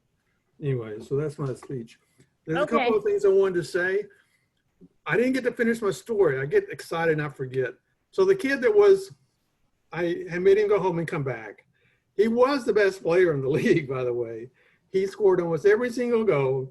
But my point was, because I made him obey the rules, he became a better person. He became a better player. And sometimes it's important to enforce the rules. And so people really kind of respect that. He then respected us because we made him behave like everybody else, even though he was the best player and we didn't give him any special, you know, special treatment. Special treatment. I want to also correct something that Linda said. I did not say I was going to sue her. I said there might be a class action lawsuit. So I just want that record. And I'm not demeaning her in any way. She can sue everybody she wants, and that's not demeaning. So I don't think if I said there may be a class action lawsuit, it has anything to do with her. Okay. Anything else about the ACC or the Neighborhood Association? That's it. I just want, one other thing is, I found that I'm part Comanche. So I'm not intimidated very easily. Okay. Okay. Thank you. Okay. And we don't have anybody from any of the other neighborhoods. No Valente Hills, no Lakeline Oaks, no Hunters Glen. Okay. Lakeline Oaks said they were going to chime in, but maybe they decided not to. Yeah. Is it appropriate to ask something here? Carol Norrell asking. No, I'm sorry. I'm sorry. The public comment section of the meeting is over. Well, I am a part of Valente Hills, and Valente Hills is. Okay. So you want to talk? I would think it would be very appropriate for me. Yes. Yeah, I did not realize that. If you're part of, go ahead. What did you need to talk about for Valente Hills? Well, it is in general to the agenda item itself. Okay. This is a repeated agenda item. I have made email communication in an effort to understand why this is a repeated item. And in last month, it appeared on the agenda in two separate places. There may or may not be somebody say something. I asked the question in email, is there some meeting that goes on somewhere? Oh. Let me please finish what I have to say, and then certainly I'll appreciate if you can clarify for me. As I understand from the vagueness of the emails is that it is an organization that may exist. So in case someone does have something to be concerned about, my understanding from the conversations that I have listened to for some time is that this very focus is primarily on one of these communities that does not have an ACC. I am not saying pro, yay or nay, no or not about any of that. I am just simply addressing the fact that my community is here as a part of an organization, and I cannot find a way that I may attend a meeting of this organization. So if that is a possibility, then I would appreciate that. Oh, you're talking about the Valente Hills HOA. You want to attend the meetings for the Valente Hills HOA. No, ma'am. I'm asking you about this agenda item number 2. Oh, okay. By Anderson Mill West neighborhood, etc. And everyone is listed, and it appears every single month exactly in the same format with no information. I did try. I have emailed. I have asked. What do they meet? I have several questions. And so now I understand. Is there a meeting? Okay, so let me tell you what about the history of this agenda item. Originally, our meetings used to have a much more back and forth conversational a tone to them, where we literally allowed anybody who showed up to talk during the meeting and ask questions about anything. And then we got attacked by members, a couple of members of the community, where just became impossible for us to continue that format in our meeting. And so we've gone to a much more structured meeting where we do not allow the public, after the public comment section, to chime in and ask questions. So because we lost that communication with the neighborhood associations and the HOAs who would come to the meetings, I put a standing agenda item on our meeting so that there was a place for each of those neighborhood organizations to come and have a back and forth conversation with the MUD that did not, with their board, and there wasn't going to be any time limitations for it. So that's the whole purpose of that agenda item, is so that the HOA boards, if they come to a meeting, or the neighborhood association, if they come to a meeting and they have something pressing that they need to discuss with the board, that they've got a place and we've got a place that we can accommodate their need to talk to us. So as the format is at this present time, then if I had something I wanted to say, I must first go to my HOA, and then my HOA would come to this meeting under this agenda item. Is that the process? No, you can speak in public comments in the beginning. I apologize for taking up your time. I appreciate you addressing my concern, but I will close with saying this. I do not believe this is correct format, and I do struggle very much with the format of the agenda, not meaning to say that I am being derogatory. It's just humongous. This is a seminar, this is a weekend retreat work on agenda. There's no way in the wide world this can be accomplished in a single meeting that should be about 2 hours, no more than 3. Some other organizations do have just what you call, and that's called the town meeting format, where you do have the back and forth possibility. But then agenda items are there for presentation and are for voting on. You all just voted on something on item 22 is listed only as a time for a report, but yet you voted on it.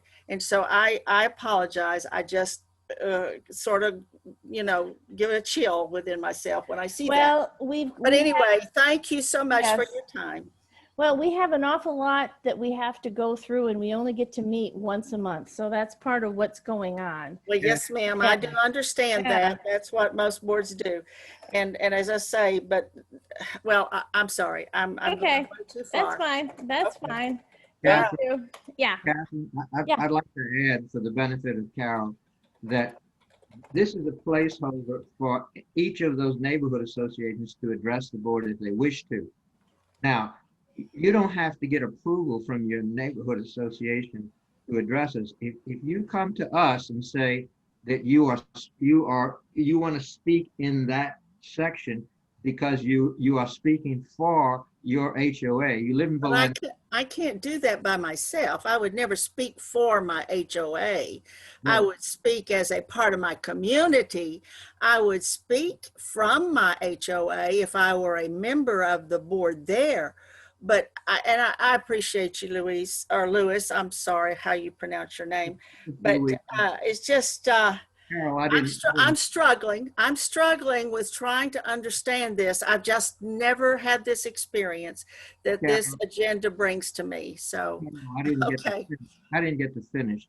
What I was going to suggest was that the contact information for your HOA is on the website, and I know that. And a simple phone call to your HOA leadership could include a back and forth as to whether are they planning to make a presentation, you have something you'd like to talk about, will they delegate you to represent them for that purpose? That would be between you and your HOA. And if that happened, if that interchange caused you to be in a position where the leadership of the HOA would say, okay, Carol, go ahead and speak what you have to say, we'll delegate you to represent the HOA for that agenda item, then we would respect that. And of course, they could say, no, Carol, you can't too. But okay, I appreciate your time. Thank you very much. You have Okay. enlightened me a little more. Okay. Thank you. Okay. Thank you. Okay. Yeah. Agenda item 3, participation by the district in the study of traffic issues related to Astor Pass. Okay. Did we, I don't have anything to add to this. And it looks like, if I remember correctly, Megan touched on this a little bit. So Jana, did you have anything that you needed to add to this right now? Nope, not right now because we can't really do much. Yeah, I understand. Okay, we're going to go to agenda item 4, report from the engineer, district engineer. Mackenzie, are you going to share the engineer's report for Herb, or Herb, are you going to do that yourself? Uh-oh. I can do it for you if you'd like. That would be great. Thank you, Mackenzie. No worries. Give me 1 sec. In the words of Louise, she saved the day again.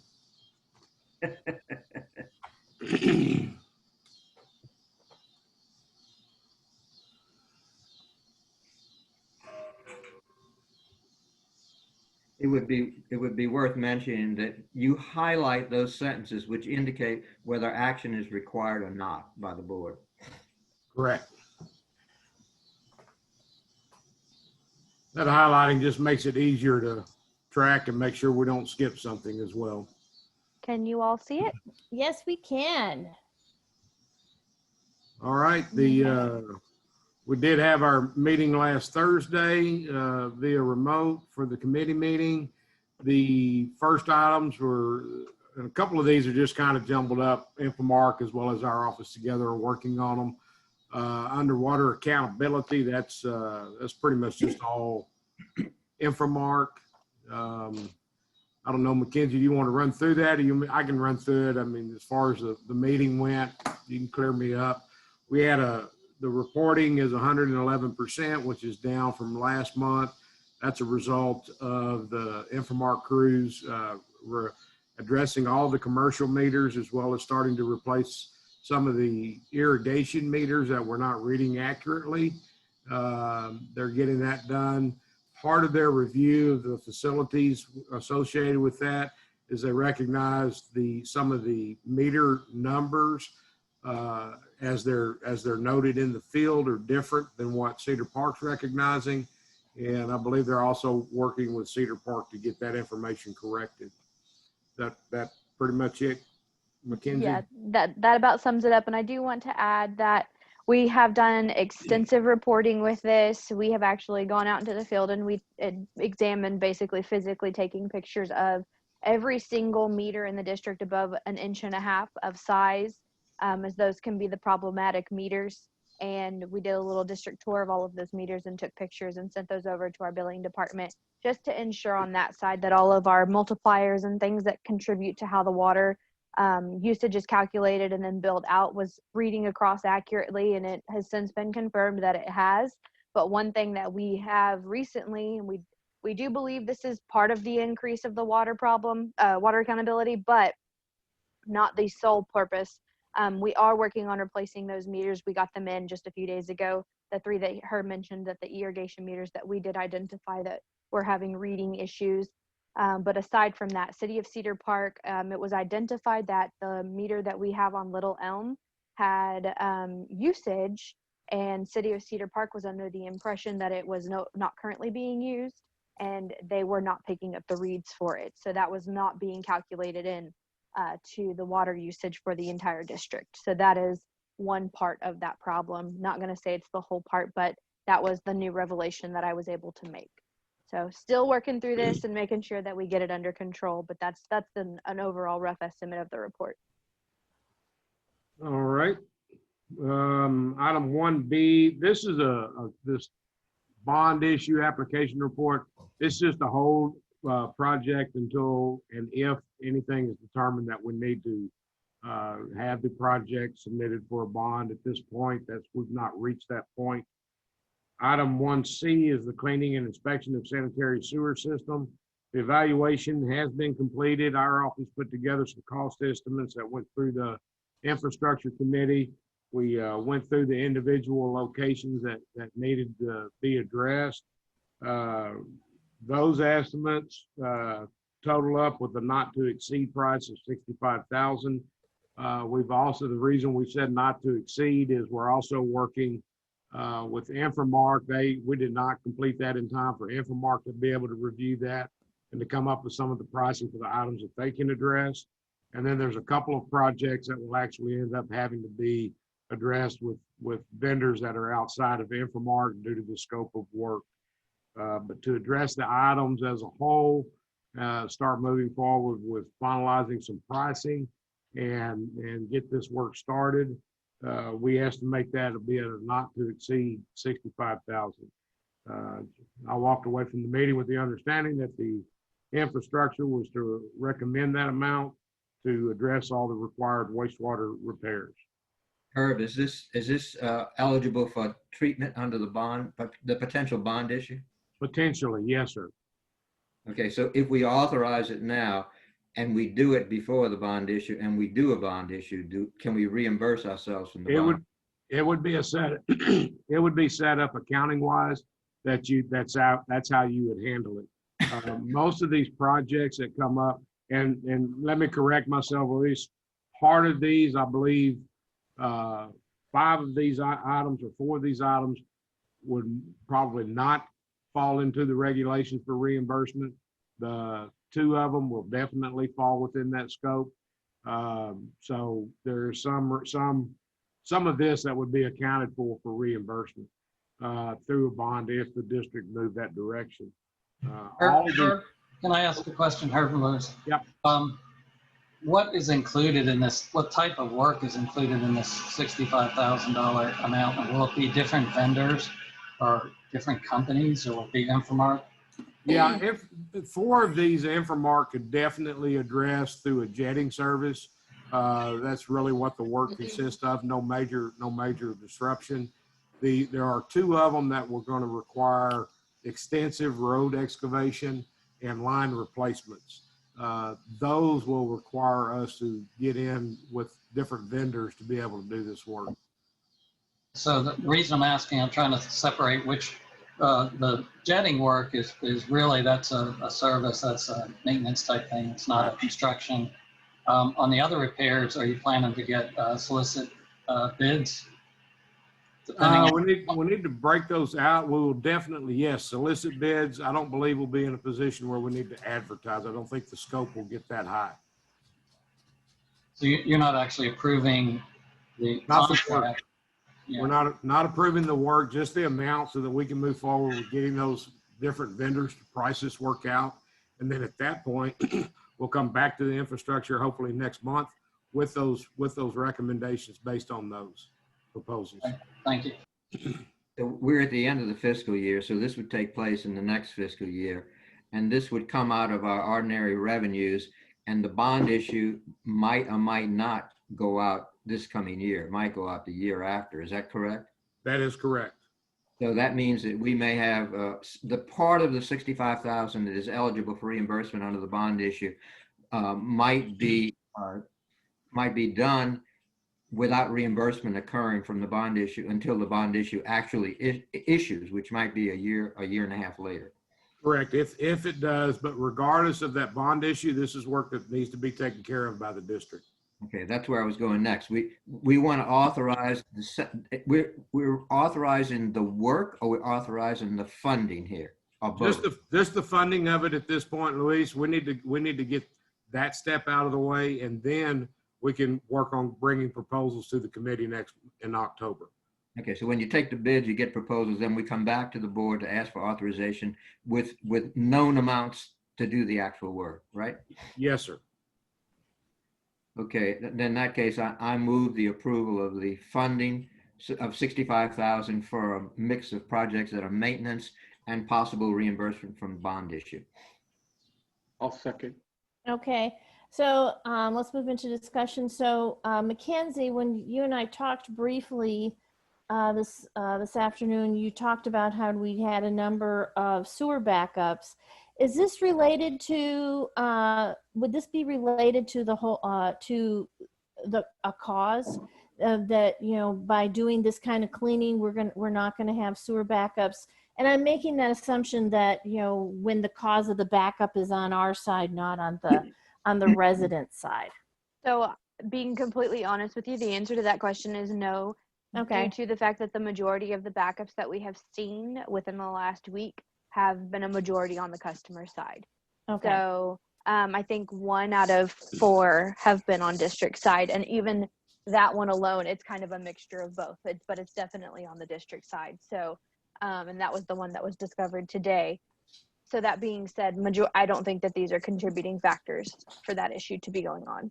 Okay, but we still need to keep up with the cleaning of our system. Absolutely. Okay.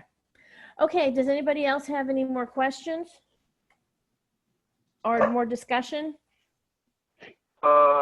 Yeah, this is that maintenance that we've talked about, so we don't have to come into the middle of the night and do an emergency repair. How much work is it? All sewer lines, or is it a mixture of water and sewer?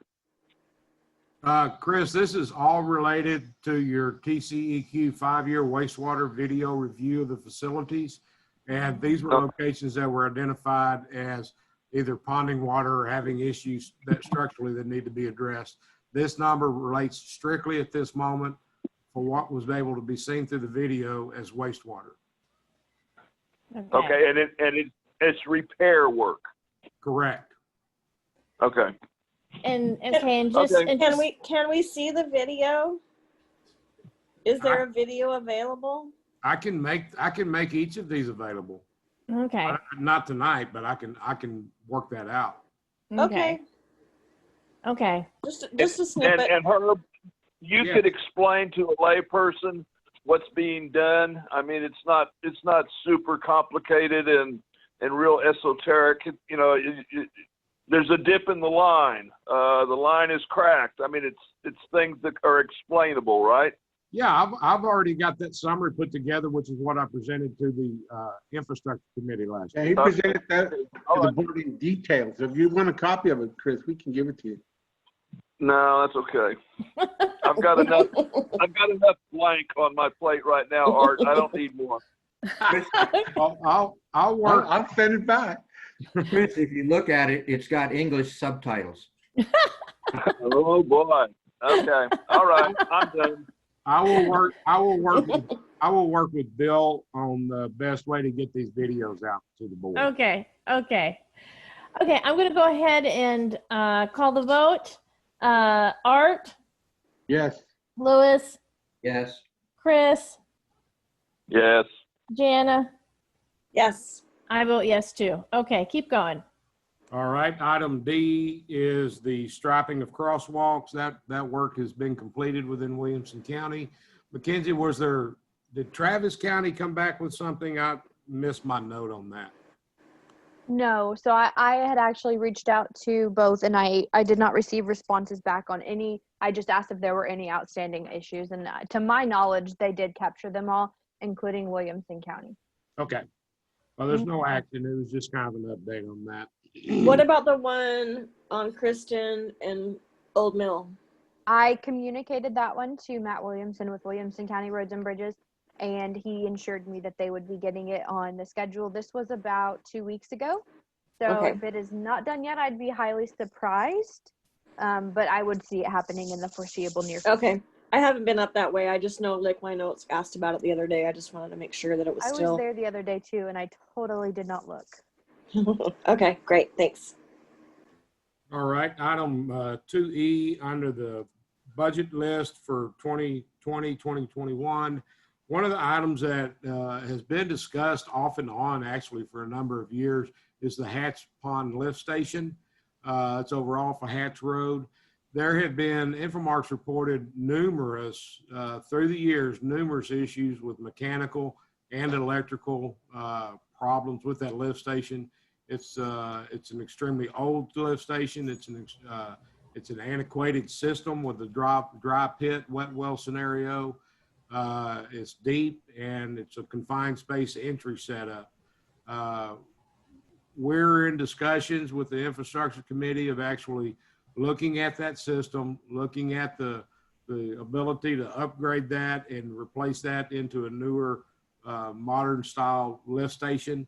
But in order to do that, that's going to take some time and effort that are not included within any of these other projects.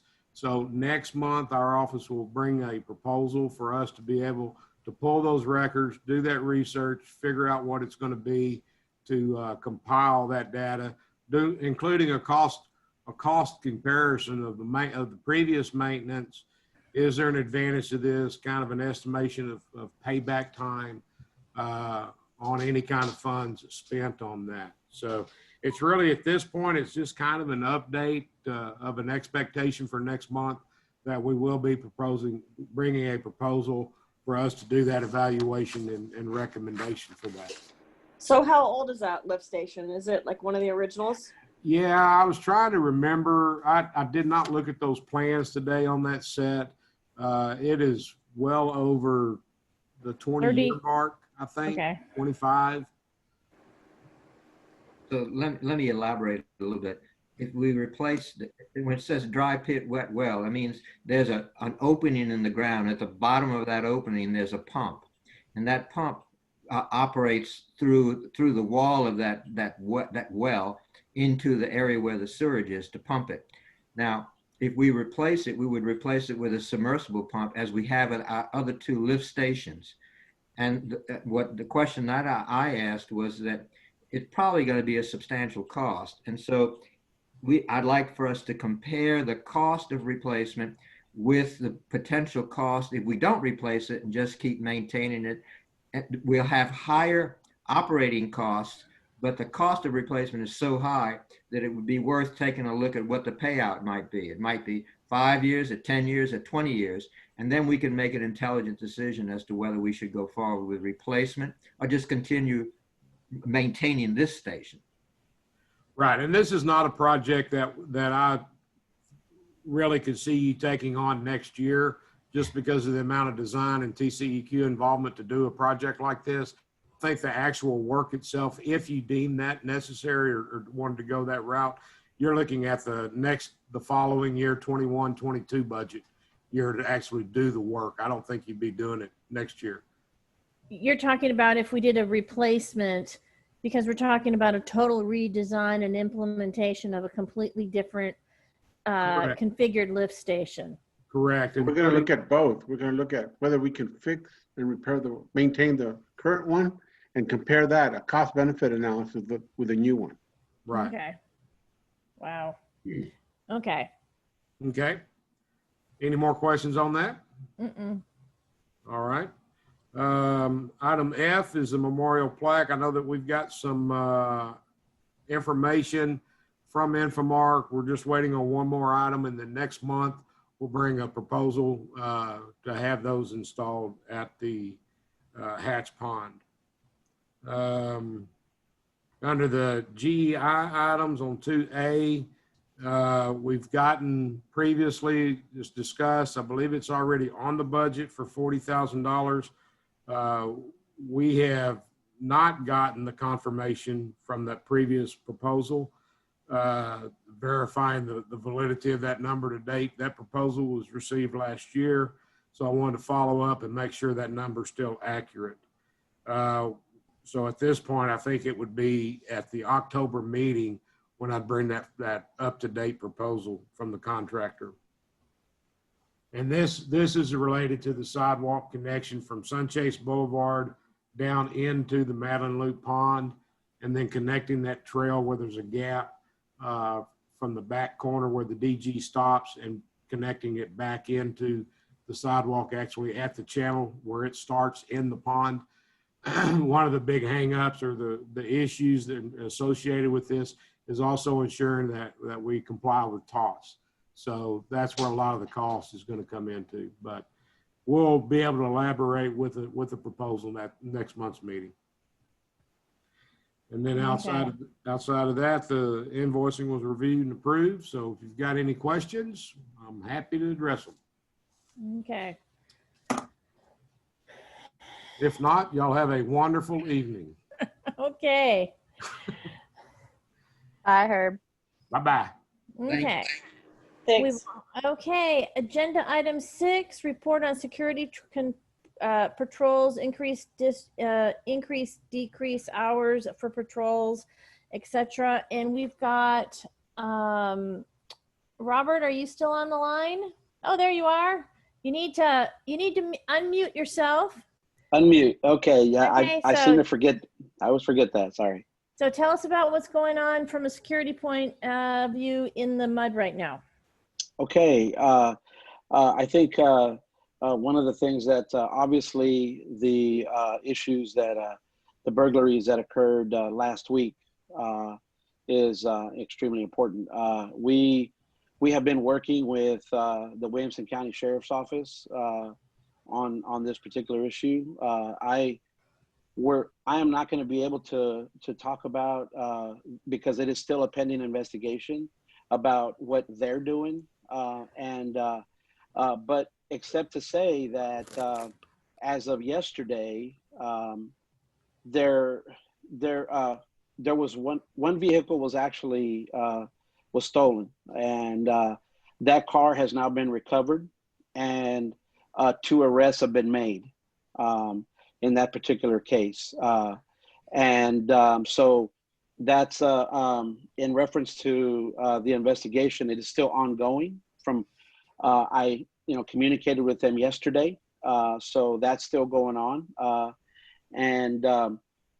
they a couple of things that I think I can actually share with everyone is that this has been something that the sheriff's office has been working on. What do you call it? This is not. This has happened not just here in the MUD, but around the MUD. It's been going on. They've had other things that are very similar. I think that there was definitely been. I think that this is definitely a big. The arrests were a big deal. I think there'll probably be very shortly, I would imagine, something that we'll learn a lot more. But as of right now, really the really important things is that they are the sheriff's office because of the time frame that all this occurred was they believe sometime between probably 2 and 4 a.m. potentially is what it sounds like. What they have done is they immediately started extra patrols because they have deputies that are out working on midnight shift, and so they are actively patrolling the MUD during those hours. I think that's a really important thing to highlight, is that that was kind of pretty much sent from that was some information they received from the top to say, hey, listen, we need to be out there, and they have been.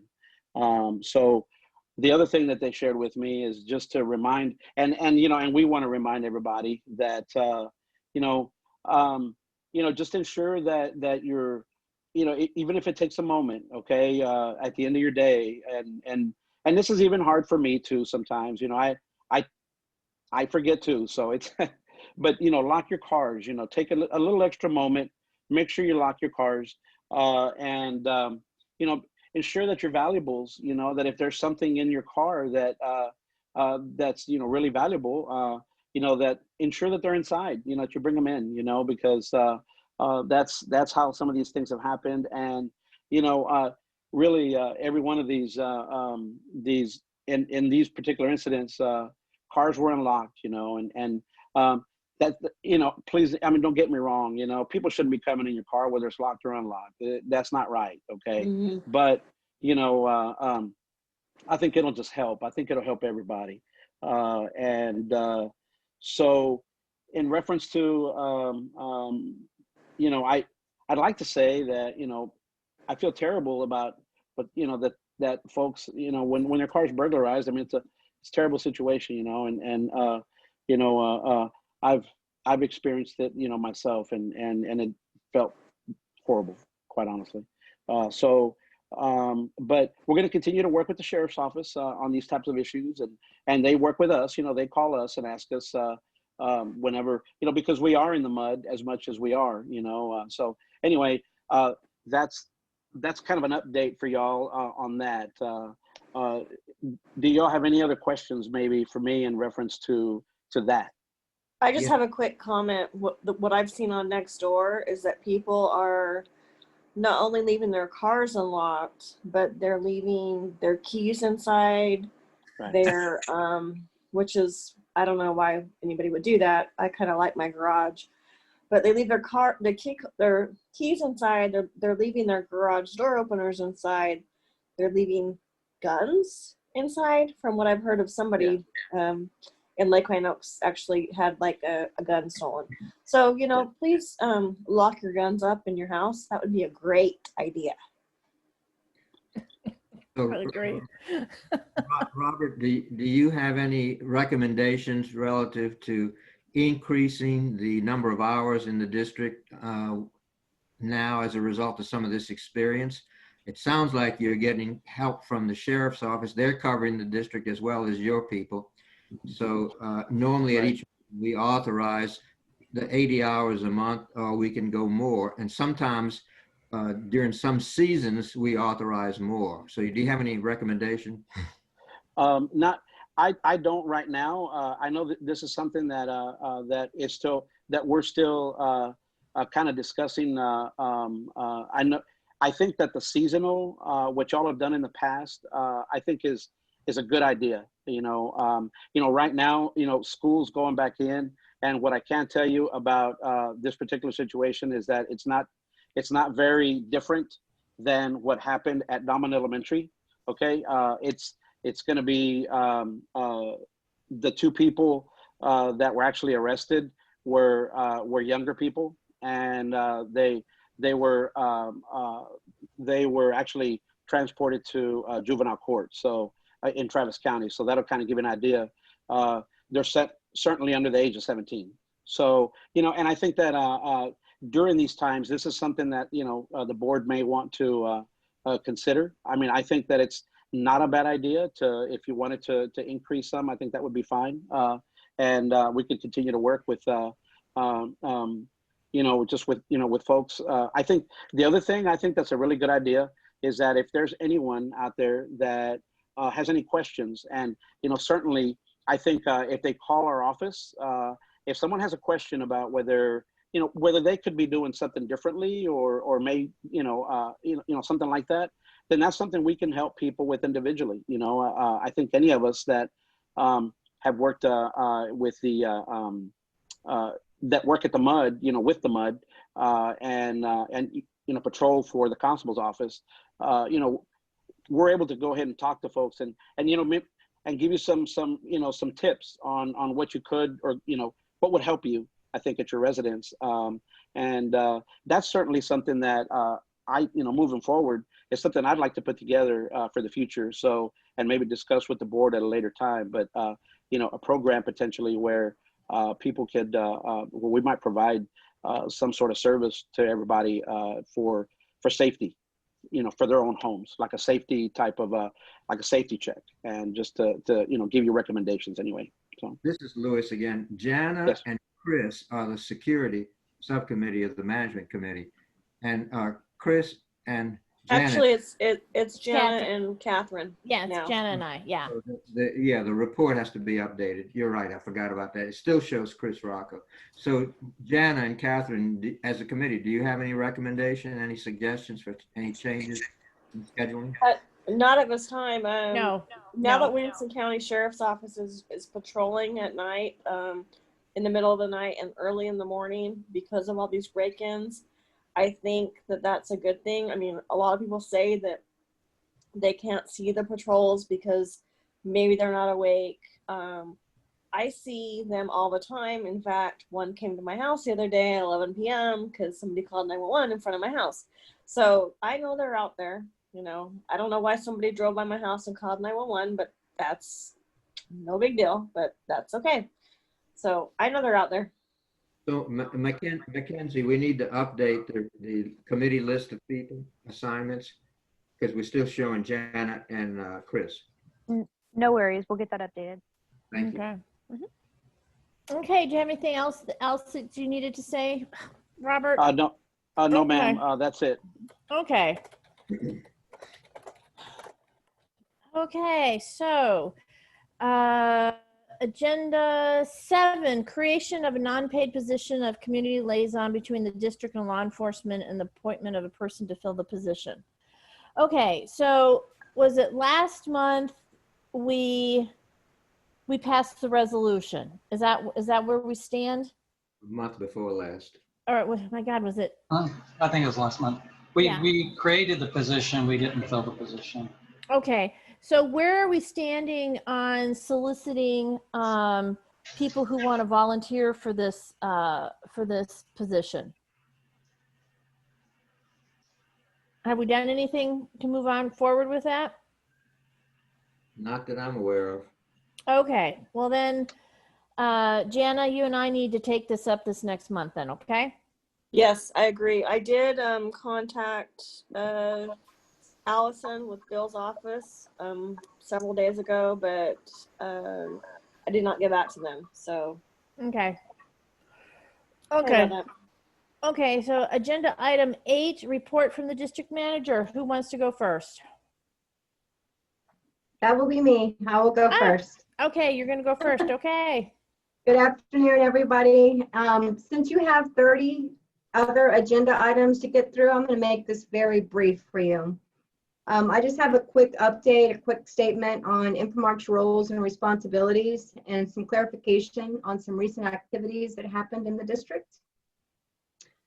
So the success of any project depends on positive and productive interaction of people, processes, resources, and responsibilities of all involved. At Infomark, our core responsibilities are to ensure that we are providing the community with safe, quality, and reliable drinking water and operating the wastewater system in compliance while protecting their environment. We are also responsible for operations of the stormwater system to ensure safety of the community during rain events. In addition to our core responsibilities, Infomark staff is also committed to providing excellent customer service, accounting service, and public works service. Public works includes maintaining the community's many parks and trails. We understand this is a big responsibility, and we go the extra mile every day to be a critical partner.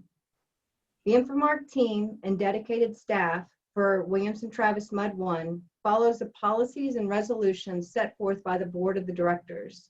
These policies include, but are not limited to, the district rules and regulations, rate order, as well as specific policies and resolutions that are set forth from time to time. It is our commitment and duty to abide by these policies and carry them out. On August 21st, our staff was following the resolution concerning the removal of signs in the public right-of-way within the district and removal of signs on district property, which was approved by the board on August 20th, 2008. As is required by this resolution, our staff pulled several signs in the district that were located in the public right-of-way. At no time did our staff remove any of these signs. We simply followed procedure and relocated these signs to the front doors of each home, along with the notice that the sign should be not placed in the public right-of-way. We are passionate about what we do, and we consistently push for higher standards and new solutions to make your community, our community, better. That was my statement. I'm going to pass it on to Mackenzie. Okay.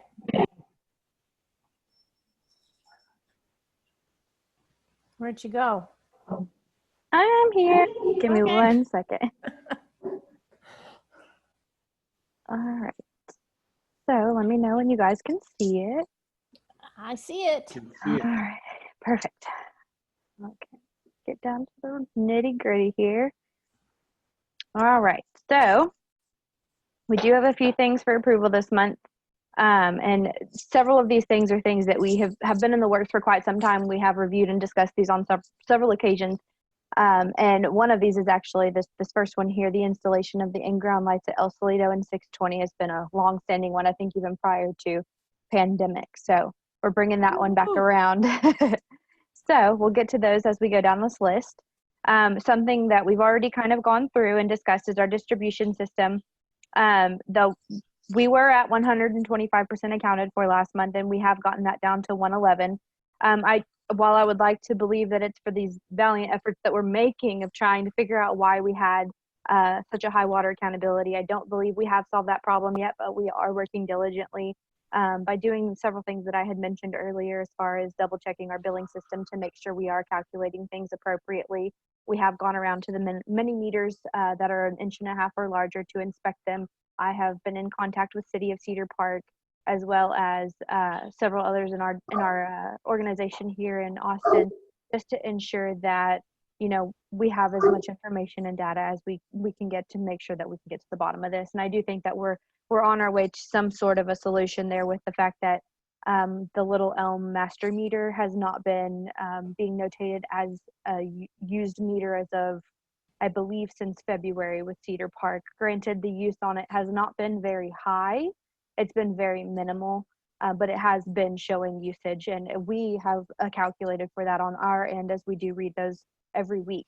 So those alone, we are able to account for the usage on it.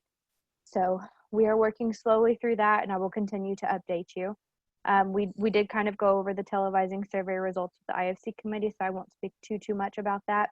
Parks and Trails Committee. So this is that first invoice you see. Oops, sorry. The second one actually up here. This $8,000 is the installation of fans at Anderson Mill West. And I do believe that there is a quote just behind my report, and I'm scared to use this scroll bar because it goes so fast. So let's see if I can get down to it safely. You know what, let me just do this. And we will get to, sorry, let me zoom out. Here we go. So this is the quote that we received for the fans at the Anderson Mill West Pavilion. Hopefully everyone has had a chance to review this. It did come in the packet. So this is the fan that we received from MNC Electric. Catherine, did you want to say something? Yeah, I was going to say that the whole plan was to put in similar fans to what's already at Lakeline. Correct. Yeah. The only difference with these is going to be that the fact that that pavilion, Anderson Mill West Pavilion, is much taller, they are going to have to put these on poles so you can actually feel the fans. Right. And they're actually going to be bigger fans too, aren't they? I do believe so. And due to the fact that these are going to be high up and on poles, and just the many things that can happen between balloons and party decorations, I do believe that they are going to be caged in fans. Right. So they are less likely to be damaged or mistakenly or accidentally damaged at that.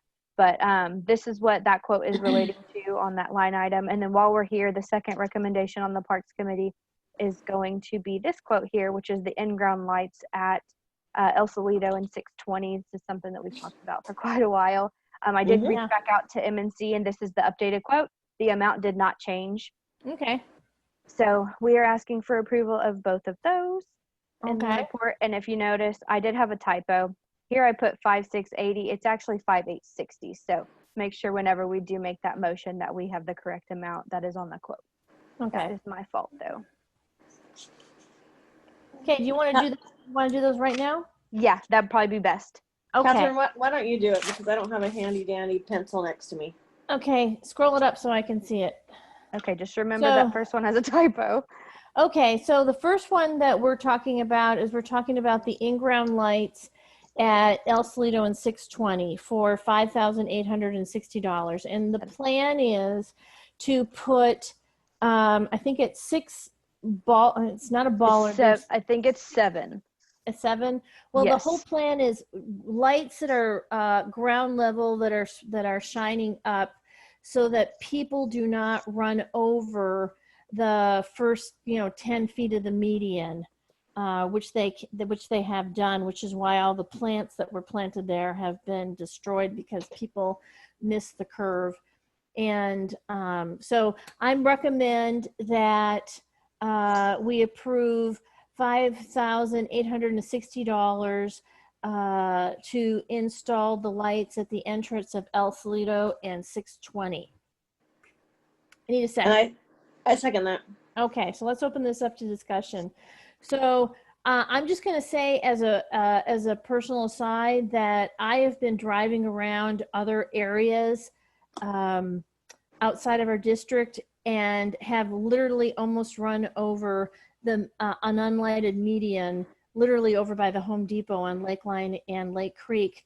And it's like, I sure wish they had lights shining up in that corner there, because it's like, I know there's a median in there somewhere.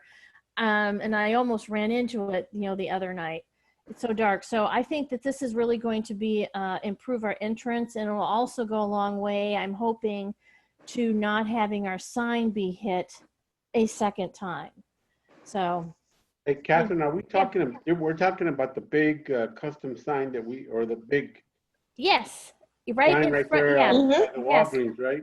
Yes, Yep. the one right there at Walgreens, because if you remember, we re-landscaped the whole entrance. We put this beautiful new Right. sign in, and within 3 weeks, somebody hit it. Now, no one's hit it lately, but yeah, nobody's hit it lately. But all the landscaping that was put in front of the sign has been destroyed because it was driven over.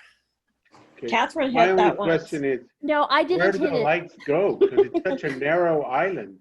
You Well, it almost is. hit you almost hit that rose bush you told me once. Okay.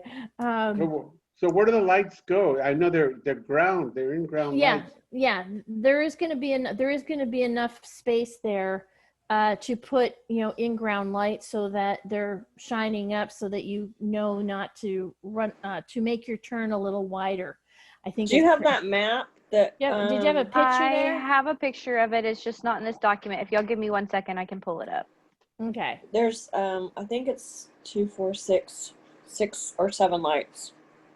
I think it'll look pretty too, because Yeah. anytime you illuminate something like that, it's gonna look nice. I'm just hoping nobody's gonna.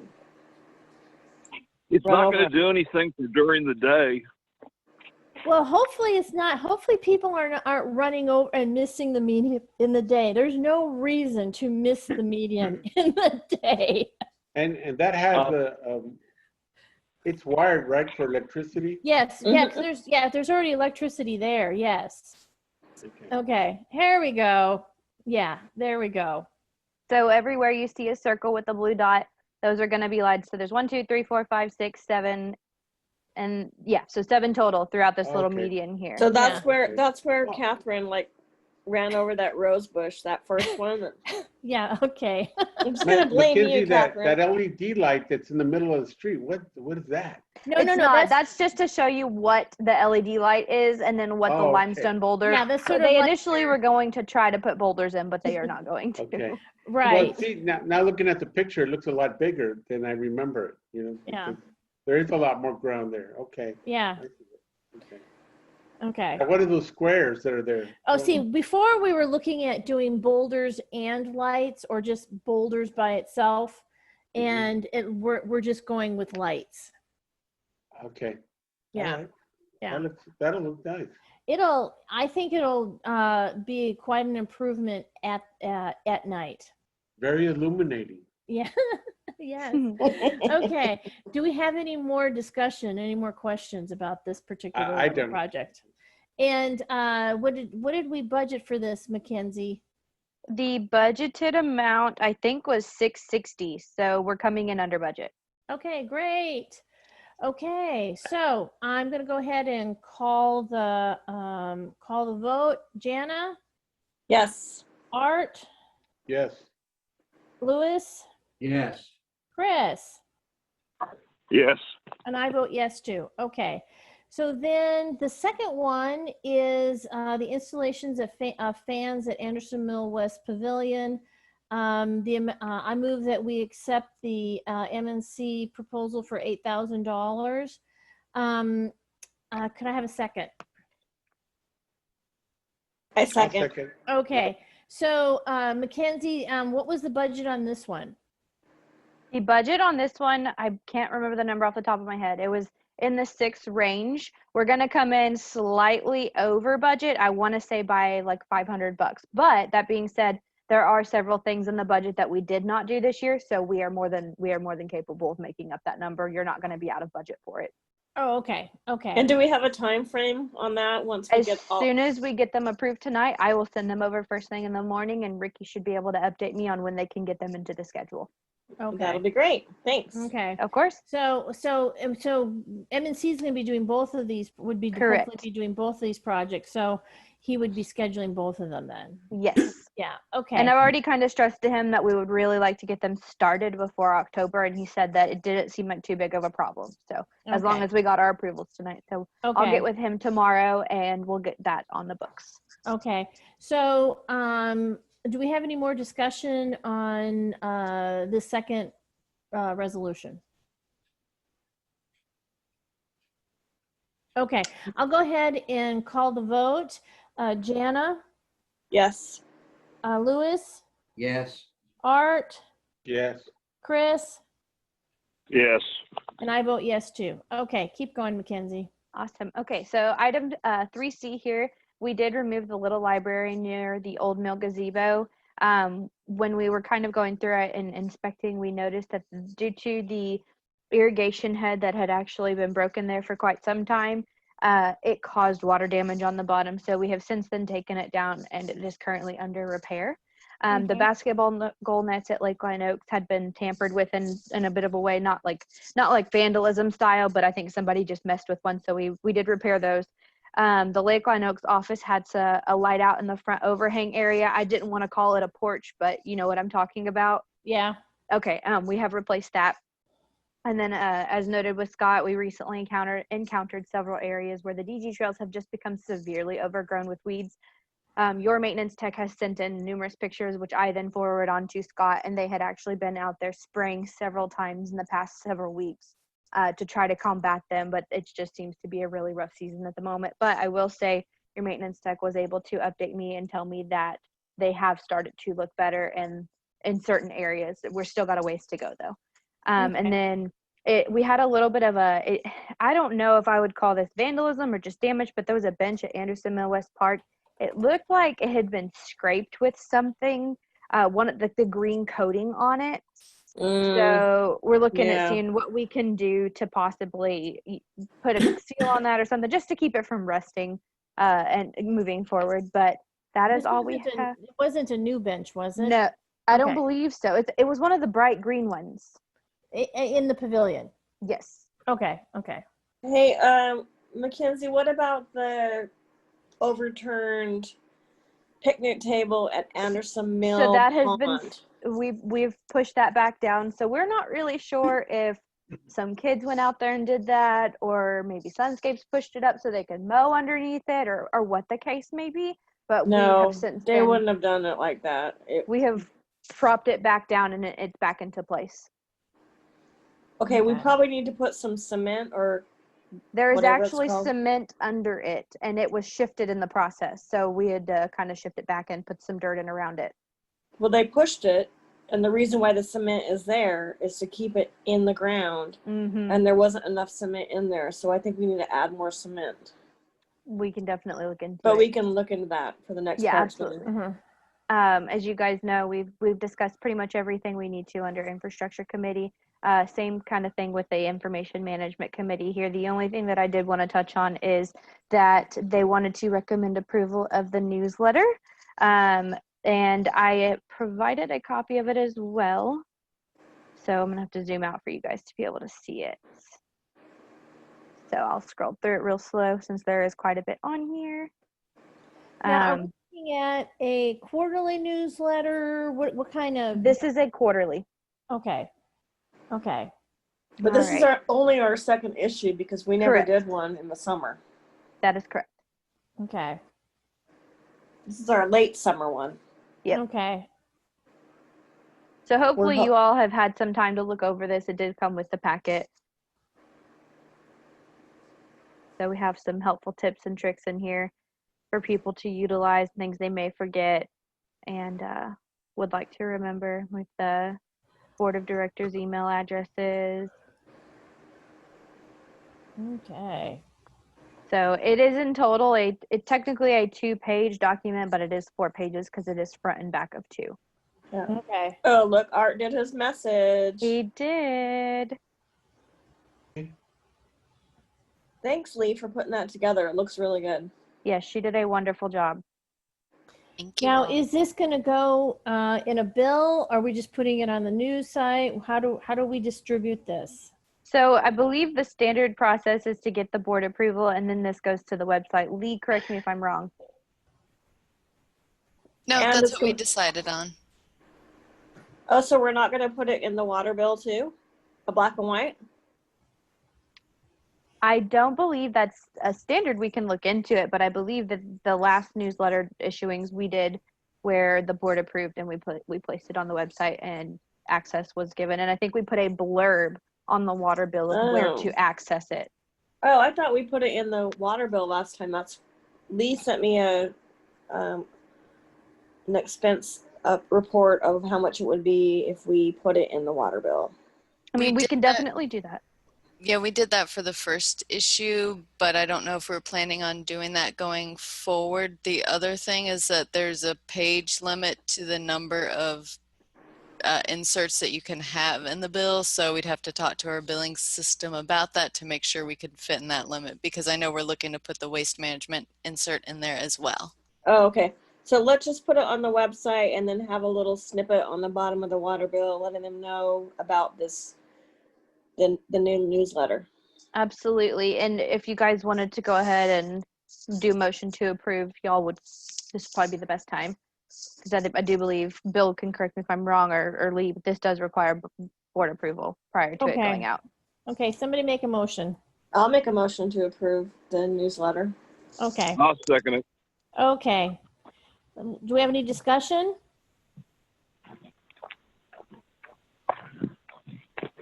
Okay, let's go ahead and call the vote. Louis, Yes. Chris, Yes. Jana, Yes. Art. Yes. I vote yes too. Okay, keep going. All right. So solid waste committee update. We did meanly met with waste management on the 9th, and just to review the flyer, and I will go ahead and review that with you guys as well.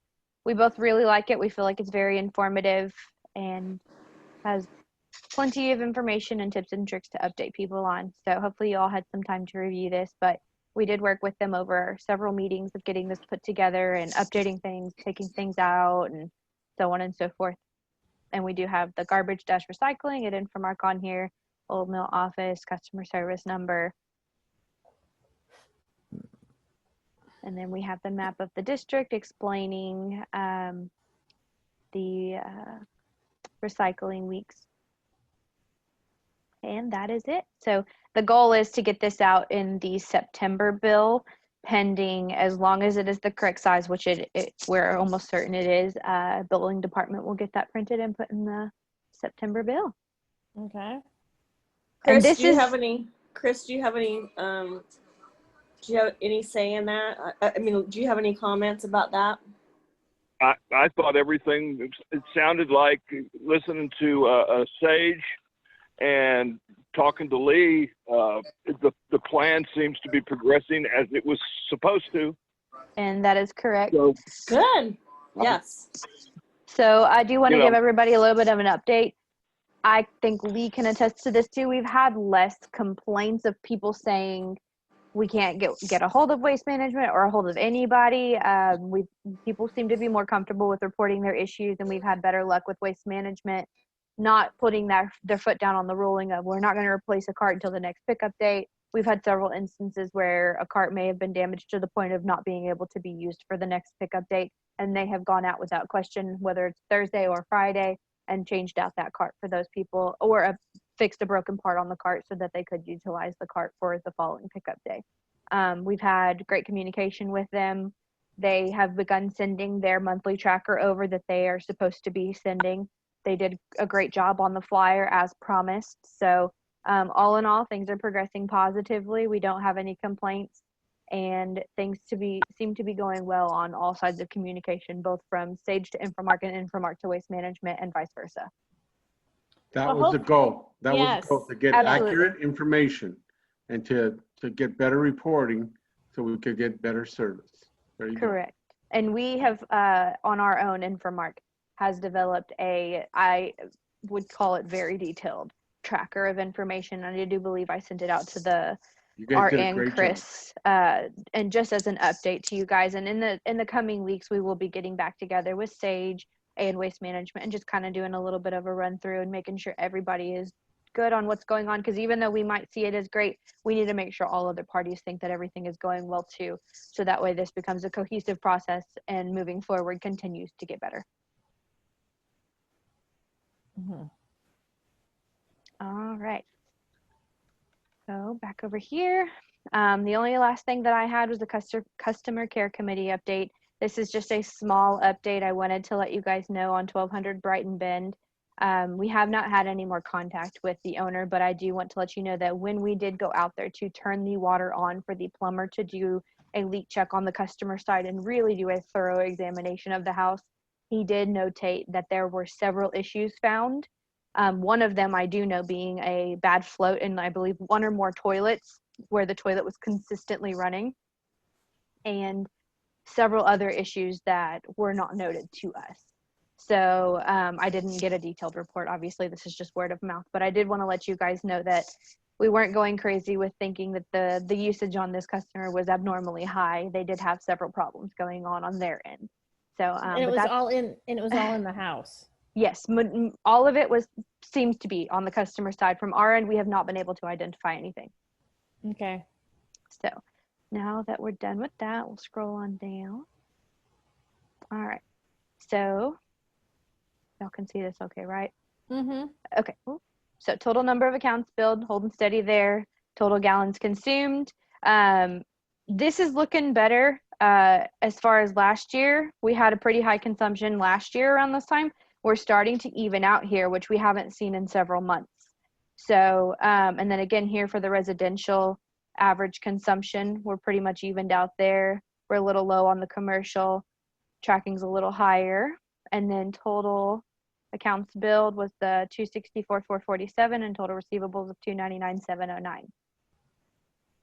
Okay. And then this is your graph representation of that.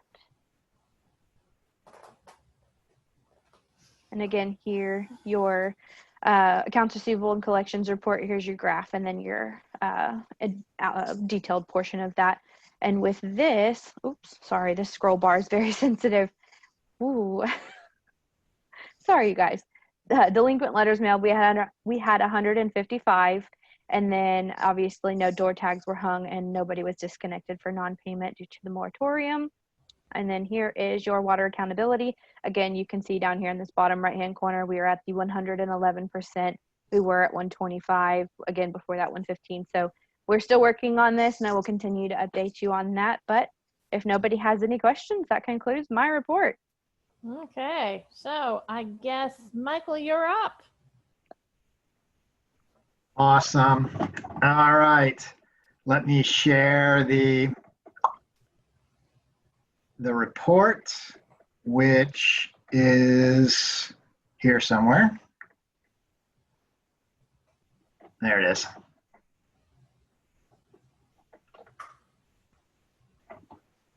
Okay, so the financials, worth noting, pretty much this is going to be the same. I think we can pretty much cut and paste for the last, God knows how many months I've been doing this.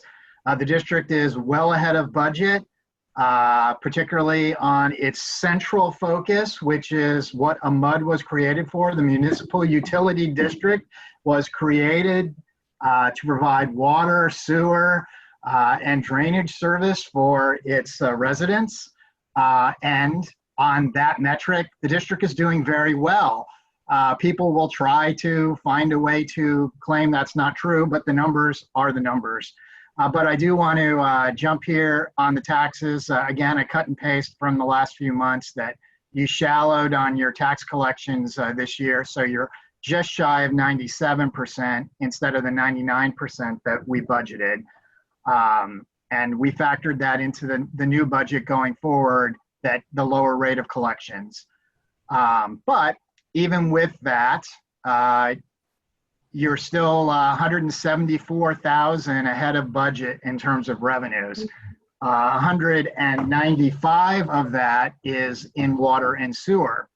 Normally, if you have that much extra revenue coming out of water and sewer, you would expect that your water and sewer expenses would rise in tandem. In fact, they haven't. They are 84,000 under budget.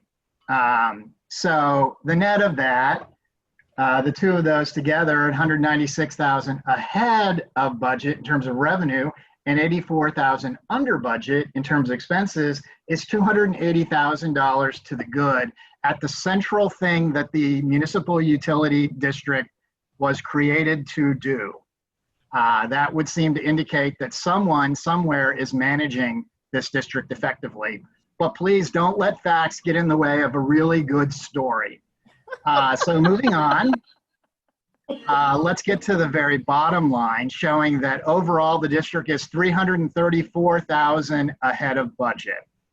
And yeah, again, terrible, terrible news indicates that something is horribly right. And that is really bad news for some people, the fact that things are going very, very well for the district. So, but not, not for the residents, going very well for them. So. Okay. Moving on, this is worth noting, the maintenance cap tracking, which shows that after the purchase of the over $50,000 in the new electronic meters, the district now will owe Inframark $10,000 as of this month. If nothing else happens, it'll be a little over $4,000. At the end of the year. Well, that's after what's the end of supposed to happen. It is, it was. Yeah, that all was about- exactly the budget. We're trying, it's hard to hit exactly the number. If we're going to come within 4,000 or 10,000 of it, that's pretty good. Well, So. and yeah, the other thing that you have to remember is that we've done I think this is the third or fourth year that we've done this, and we've been steadily. We've had a couple of adjustments down of what our cap is based on experience. So it sounds like we've settled in on, from a cash flow point of view, what it's supposed to be. Right. And again, that's to put the benefit of this system, the way it works is it gives you cash evenness throughout the year instead of sudden spikes of, oh, wait, you have to pay us an extra $50,000 this one month. It's that cost is spread across the whole year. But it also gives you security that if for some reason we don't hit that target, you get that money back. Right. So in that respect, it's a good system. Nothing exceptional note on the balance sheets.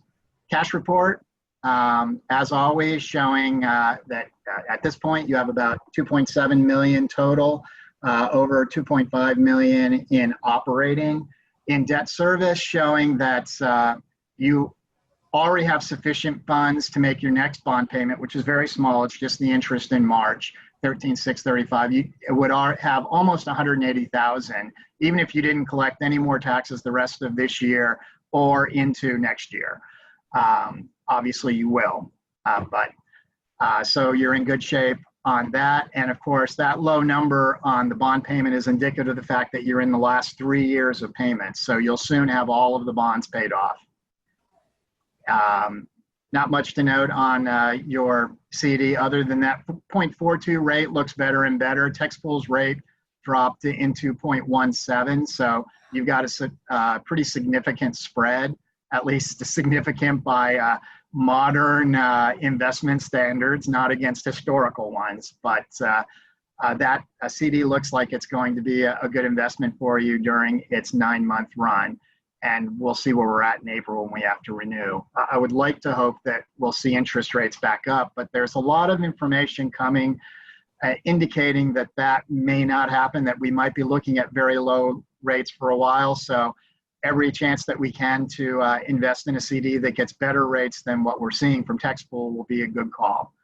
On the cash flow, showing your standard chart, that the blue which is operating, spikes up as you get your tax collection in. And then as planned, it draws down through the rest of the year, but still well above the black bar, which is your reserve. The green bar spikes up with taxes and then spikes down as you make your big bond payment with principal in August that's due September 1. So here's Lewis's operating fund balance. Once again, pretty much exactly the same as last month.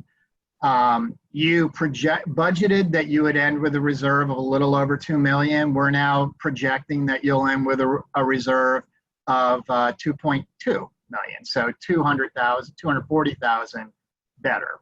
And that may be an understatement of where you actually end up, depending on how the last month goes. In terms of the check register, this includes your activity on both your operating and management accounts. And so it's all the activities since your last meeting. And it's a grand total of $346,397.02.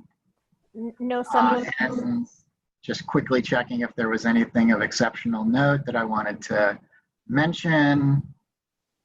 Yeah, I don't really see anything this month that's unusual. Both of your quarterly CAD fees, they only come once a quarter, but. All right, and then the next several pages. Can you scroll up just a little bit, sure, Michael? We want to approve that now. Yeah, you want to go ahead and do that number now? Well, hold on. Well, Dan, I want to go to where it says right there. Okay, where it says the guys that are working for the MUD, the constables. Go up. Oh, okay. Because some people on Nextdoor have been saying that we only have 2 constables that work for us, and it's incorrect. We have several. Yeah. So you want here, this is the manager's account where we're paying them every 2 weeks. And so as you can see, there are actually 5 usually, but some pay periods only 4 work or only 4 turn in their timesheets. 5 patrol officers that work various different shifts throughout that 2-week period. Right. Is that what you're looking for? Yes, yeah. Thank you. Yep. And I got to meet most of them. They seem to be really great guys. So as they come in and drop the timesheets off or pick up the checks. Okay, which is the limit of my connection with them. So those of you who actually meet them in the district, I'm sure have a better opinion. Anyway, so moving on to our. Hold on, somebody was trying to say something. Sure. Yeah, why don't we approve the check register motion? Yeah, let's approve the check register. Okay, let me go back to that then. There you go. Okay, so somebody needs to make a motion. Okay, I motion to approve $346,397.02. I need a second. I'll second the motion. Okay, do we have any discussion? It doesn't look like we had anything that was really out of the ordinary this month. Right. Unexpected, I should say. Any more discussion? Okay, I'll call the vote. Lewis? Yes. Chris?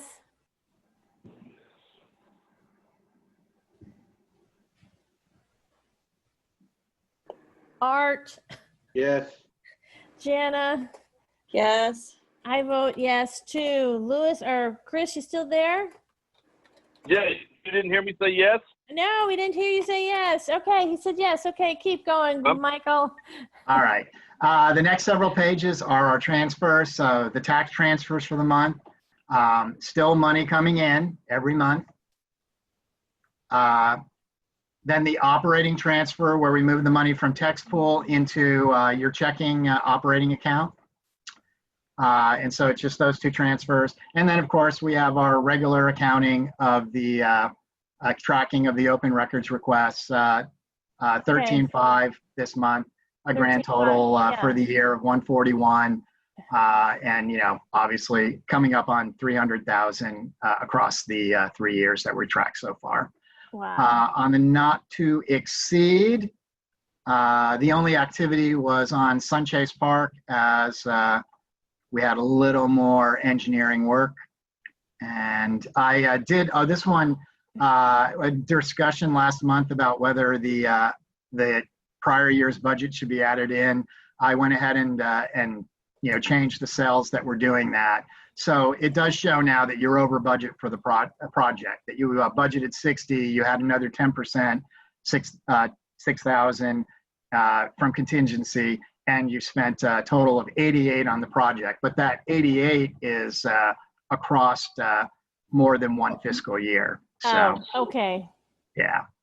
So I think we were under budget for the portion that was done in the current budget fiscal year, correct? And I actually think that's not true. Let me go back. Okay. I actually have that. I think you're a little over from that perspective, but I do have that here.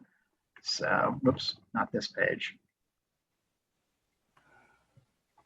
I think that's on this page. Sunchase Park. Yeah, so 71,000 spent this year against the budget of just the 60, not the 66. So this shows 11,000 over budget, but if you include the contingency, then it's 5,000 over budget. Okay, okay. All right, and I believe that's all I had, other than to also show the parks page on the not to exceed amounts. And there was no change on this page. We're exactly the same as we were last month, but. Right. So what I'm seeing is that we basically had $15,000 worth of projects that didn't get done. Right. Yeah. Okay. As of yet, keep in mind that the fans and the lighted bollards are on here too, and that alone we had the 6,600, and then that 3,000 actually got updated. So okay, so we're gonna end up on budget then. For right around for sure. Yeah. Which we will still be a little under due to the fact that the parks plan got pushed over. Okay, got it. All right, so that's all. I mean, yeah, that's the end of my presentation. Any questions? Nope, I don't think so. All right, then I will stop sharing. But I like to share. Yes, you like to share. So Catherine, if I could interject, as far as planning the rest of the meeting, I would recommend that we take 3 items into an executive session. And those are going to be item 9, 12, and 13. And we can either do that after we finish the other agenda items or whenever you would like. Yeah, let's go ahead and do them at the end. Let's just make it easy. Okay, so we're going to skip 9. We're going to go to agenda item 10, which is the district rate order. I hope everybody took the opportunity from Monday to read the rate order. Can somebody put it up?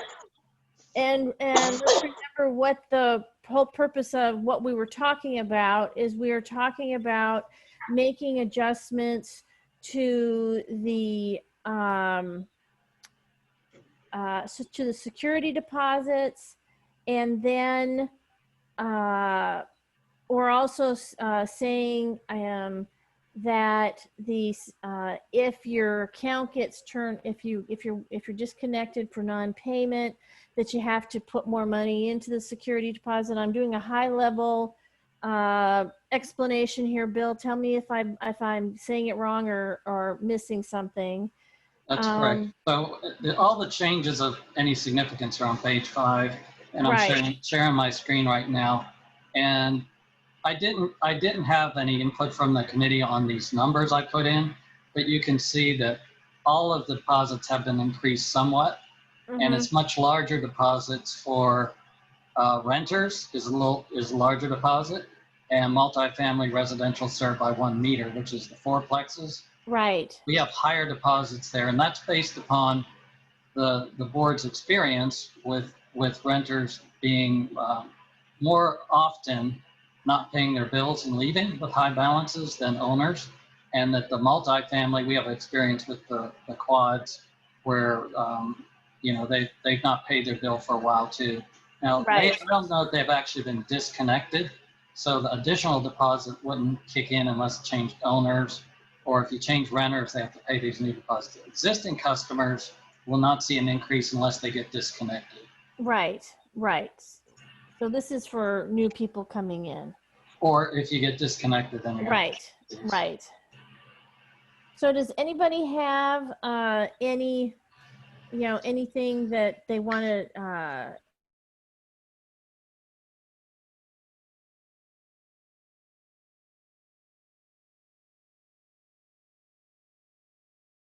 can do about it, but it's kind of sad that I know certain landlords will just pass on the additional deposit to the renters when it's, you know, they're paying their bills on time. It's the owners who's not paying their water bill, but it's just going to be more money out of the pockets of the renters.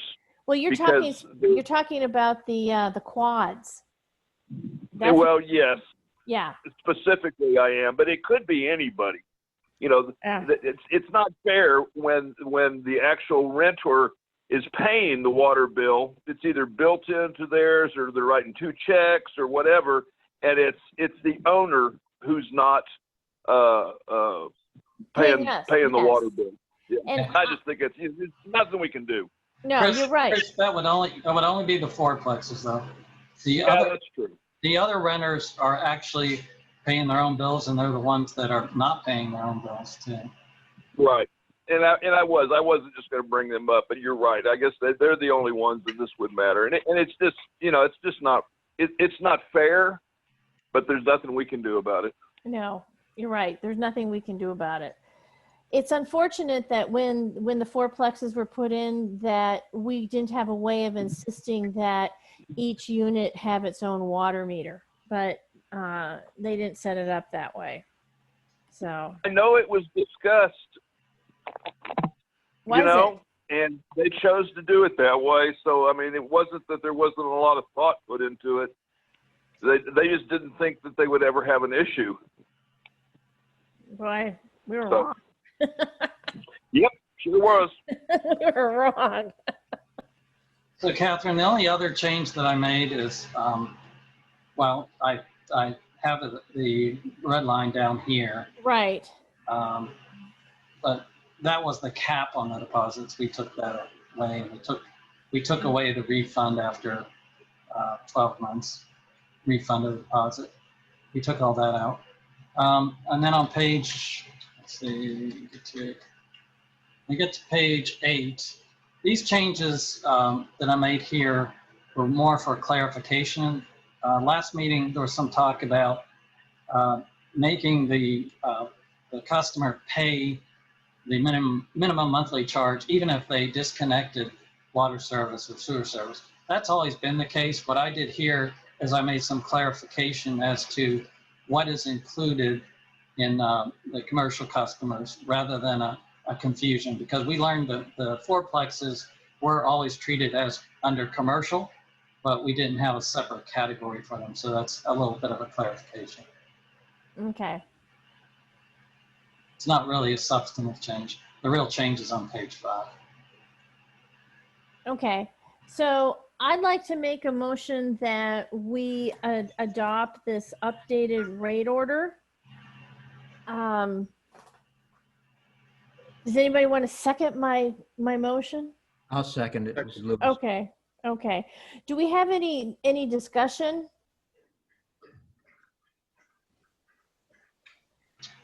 So, okay, so I'm going to ask the question, because we're making a distinction between renters and homeowners. Is there going to be any difficulty on your end in terms of identifying the differences? Are you always told, hey, I'm a property owner versus I'm just a tenant?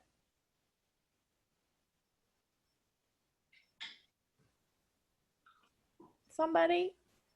There is an area on the application that indicates whether someone is renting or if they're the property owner. We kind of depend on them to fill that out, honestly, because we don't really have a way to check otherwise, though. Okay, that's fine. You know, that is a perfectly reasonable way to handle it. And if they do misrepresent something on the application, you could disconnect them for that reason if you had to. If they lie on the application, yes. So does our rate order speak to that?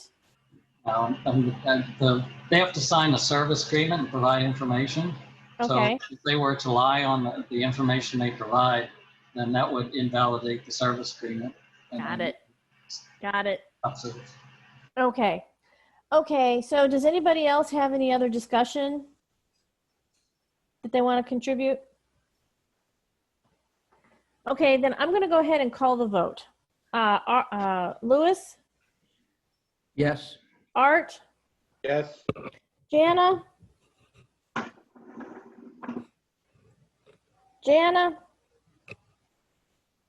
Chris. Yes. Hear me? I vote yes. I vote yes too. Can we hear Jana? Jana? She's still here? I don't see her. She dropped off. She must have dropped off again for a while. Okay.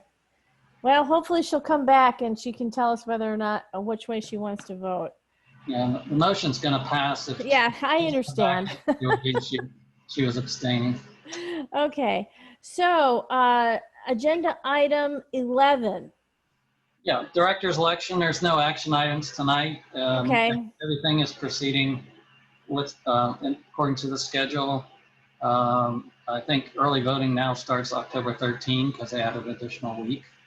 Okay. Okay, so no more. Okay.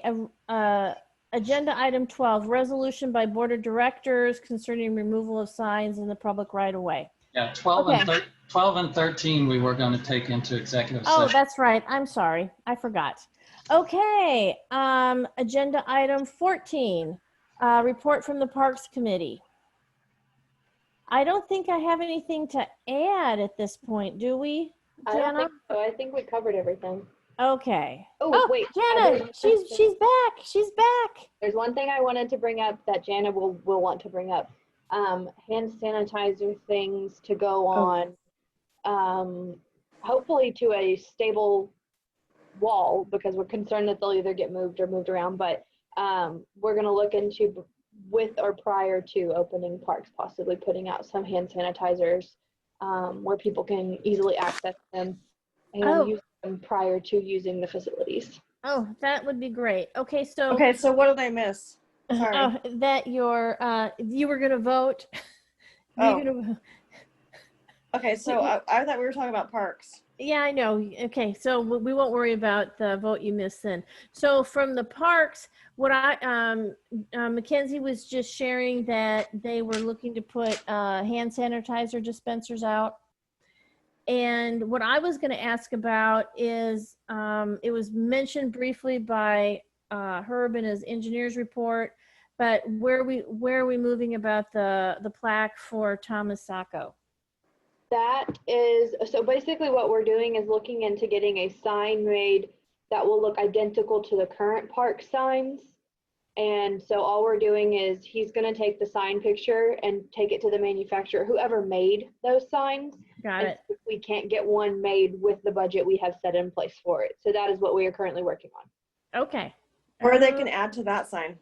Yes, or adding to it. We're just going to see. We really like to have a separate one across the way, but we'll see what they come back with budget wise. So we'll do what we can to stay in budget. Okay. Okay. Are we doing? Can I do the parks opening? Yeah. I missed that. Hold on, Jana, say that again. Can we talk about the parks opening soon yet, or did I miss that? We haven't talked about it. Okay, let me know when you're ready. Well, let me just ask, what was our budget, our not to exceed budget for the plaque or the sign? I want to say 2,500? Yeah, either 2,500 or 1,250, one of the two. Okay. I can't remember off the top of my head. Sorry, Art. I can look at it though. No worries. I think it was 2,500, but I don't think we'll get that high. I don't think we will either. Yeah. All right, Okay, sorry. so Jana, Sorry, Jana. you want to talk about parks opening? Yes, I do. Okay, so I have contacted several MUDs, and I probably should just turn off my video because I'm sure I look horrible, but oh well. Blockhouse, Andersonville Limited District, North Austin, MUD1, Brushy Creek, Cedar Park, and this is what I have to say about all of them. They are all opening in phases. All of their playgrounds are open. None of their water fountains are open, the drinking fountains, because they're probably never ever going to be again, I don't think. So our phase one, they're doing it in phases. So our phase one was opening the tennis courts and basketball and volleyball. And I'm hoping that our phase two can be opening the playgrounds after we sanitize the playground equipment and encourage masks and social distancing. And we can add new signs, but not the fancy signs because they get stolen apparently. And so we can just do laminated signs and let's see. So we can limit, large groups, but we're not going to have anybody to like monitor them. But so pavilions are open in pretty much every area around us at half capacity. Some community centers are, but I would say not to open ours right now. Some restrooms are open, but I would say not to open ours right now. So I would say even like not even do reservations because for our pavilions, it's just like first come, first serve. Right. So what do you think about that? Well, okay, so I'm fine with that, but what are the benchmarks that you're looking to have for us to keep expanding our opening? Follow what I'm saying? Well, yes, yes, we talked about that last month at the parks meeting, but mainly is I think we need to get the play equipment sanitized, and then once it's sanitized, people are kind of like, they have to bring their own hand sanitizer and their own Lysol if they want to spray down the areas, because that's what other parks are doing. That's what everybody is saying. They sanitize it once, but they don't do it every day. So yeah, and people are already at the parks. They're already using the parks, so we have a cheer group that comes to the NFL West Park that we haven't approved them. People are playing basketball, in larger groups than usual, which is probably not as bad, but we have football teams that are playing at Hatch Pond. Yes, I've seen that too. So what is Williamson County saying that we should be doing? They have a certain sign that they use as far as social distancing, masks, and McKenzie had a really good sign that they use in Hayes County, and they use a similar one at Williamson County where it's social distancing, 50% capacity at pavilions, still stay far apart from one another, and small groups. Barbecue pits are open unless you have a burn ban, which I'm sure we do. So Mackenzie, do you have that footage that you showed me earlier about that little sign that you guys put in Hayes County for? I do. Give me one moment. I did not have that one ready to be prepared. And then you also have that Janny King that they're going to do our... Oh, so I sent you both quotes. So we actually were not going to go with Janny King because they came in on the higher end. We were going to go with Soft Wash. Okay, that's I right. went ahead and resent the quotes to you about 15, 20 minutes ago. Okay. I'm on like 2 devices here, so. No worries. Give me 1 second to find this. We brought that up last month, right? About we the... at the park committee. Yeah, we talked. Yeah, I do remember we had 2 different quotes for the sanitizer process.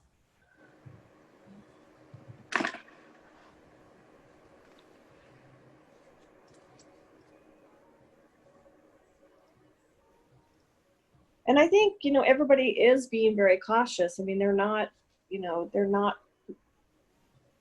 abusing our parks. They're not, I think How big was that cheer group? Because somebody emailed me about that. I don't know. I didn't see it, but like some people go and work out in the park and they do karate and, they don't ask our permission. Our parks are closed right now. So we don't know. I didn't drive by and see it. So I'm not even sure what ages the cheer group was. I mean, were they high schoolers? Were they middle schoolers? Yeah. I'm assuming it was middle school, but I don't know. Maybe it's elementary because don't all of them have their own fields to do cheering? Yay, Mackenzie. Sorry. Took me a minute. So this is the one that we have used in Hayes. Sorry, it's gonna get fuzzy the bigger I make it, but you can. That's okay. So it'll be similar to that, you know. But it won't be like the fancy signs that we have that are in the ground. It will just be like maybe something that's laminated and stuck on our current signs because people keep stealing signs, and you know, our yellow tape got stolen too. So, what do you think about that, Catherine? I know we didn't talk about it earlier this week because it was kind of a new thing, but I make a motion that we open the parks in a phase 2 situation where we open the pavilions at half capacity, and but we do not take reservations. We do not take reservations. Social distancing, masks, laminated signs, no large group gatherings, first come first serve. Okay. And so we're going to do the sanitizing at the playgrounds, and then hopefully we can find a vendor for a hand sanitizer station, since the bathrooms will not be open anytime soon, or the water fountain, drinking fountains. So what do you think about that? Yeah, well, I agree. We have to start moving forward because the rest of the world is moving forward. So we're just going to have to move forward with the rest of the world. And everybody's so that's my motion. Okay, I will second that motion. Did somebody record all of that? Because there was an awful lot there. Got it. You got it? Okay. Okay. Let's open this up for discussion. Does the rest of the board have anything to say about the whole concept of opening up our parks? Mackenzie, how quickly do you think you can get the sanitizer vendor that we chose to come out, get on their schedule?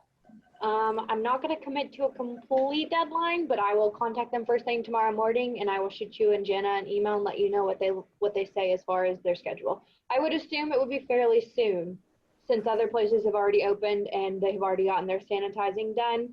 And as most places are following with a soft open, so they're not getting bombarded with parks opening and needing to sanitize. So I would assume that it would be fairly easy to get it taken care of. Okay. So I have a question. Sure. We've got some rules that you're suggesting that relate to how many people can gather and that kind of thing and distancing. Have you considered whether or not it's going to be self-enforcing? Yes. And so some people are not going to observe it, and their failure to observe these rules will put other people in danger. Have you thought about trying to enlist the constables to make regular runs by that park to see whether they can see violations that they get involved in, or do you want to let it be self-policing? They have been doing it in the past. Well, I was thinking that we might want to explicitly discuss with them that they ought to go by with some frequency that we might want to define, and I'm sure you've thought of that. Yeah, we have. So they have been going into the basketball courts when there's been like 15 people, and so Really? they have been checking it out. Okay. So so Jenna, you don't think that drinking fountains are going to be open anytime soon? Is that what you're thinking? Never. Thing of the past. You think drinking fountains are a thing of the past? Definitely. Until a vaccine. Can you even is imagine? Can you even Did you, imagine drinking? They're open at Brushy Creek Park. The drinking fountains Drinking are? fountains? Yep. Wow. Wow. Okay. Anyway, Lee, you just to because this motion was so big, could you go read it? Could you read it for me to make sure there isn't anything that I haven't forgotten? Sorry, Lee. Oh, no, you're fine. Before Lee rattles that off, I do want to mention Lewis's concern of possibly getting, the constables to enforce. The only thing is we have to be careful with the rules we put in place. The constables can only gently recommend what they do. They can't actually enforce them. So yeah, I don't think even if we had sheriff's Right. deputies out there. I don't think the sheriff deputies are Right. out enforcing masks and social distancing, the whole business. That's not how our country rolls right now. Okay. I think I know. what it You're might, right. I think what it might come down to is not arresting anyone or anything like that. At some point, if we have a continuing problem, we may want to take a look at, well, do we tell people you've got to have to leave the park if you don't follow We haven't done that in the past. People have been still at the park. So I don't think we can ask them to, that's all we can really do. I mean, Yeah. leave the signs up and say social distance and, use the hand sanitizer, Lysol, masks. I mean, that's really all we can do. Every park that I have, like I just rambled on that list, they're all open except for us. And, we're not opening it all together. So it's just going to be the playgrounds and the pavilions. Okay. So, Lee, go ahead and read the motion again. It is to open parks in a phase 2 situation, to include opening pavilions at 1/2 capacity, no reservations for facilities, social distancing required, masks required, laminated rule signs put into place, no large group gatherings, pavilions on a first come, first served basis, playgrounds sanitized prior to opening with hand sanitizing stations in place, and bring your own sanitizer and cleaning sprays. Okay. So and water. We should add water. Bring your own water too. I will add water. Okay, so so how quickly do you think you can get hand sanitizers like at the pavilions or something like that, Mackenzie? So the portion that we just looked at, some of them were showing ship dates of the end of the month. So we'll do what we can to try to hunt them down. Hand sanitizer stations as well as hand sanitizer itself is a very hot commodity right now. So we'll see. Listen, there's lots of hand sanitizer out there. I mean, I was at Randall's and there was 61 gallon jugs, at Randall's. It's the dispensers that are the issue. I know. And I do have to say, I just added that because the other parks do not have hand sanitizer.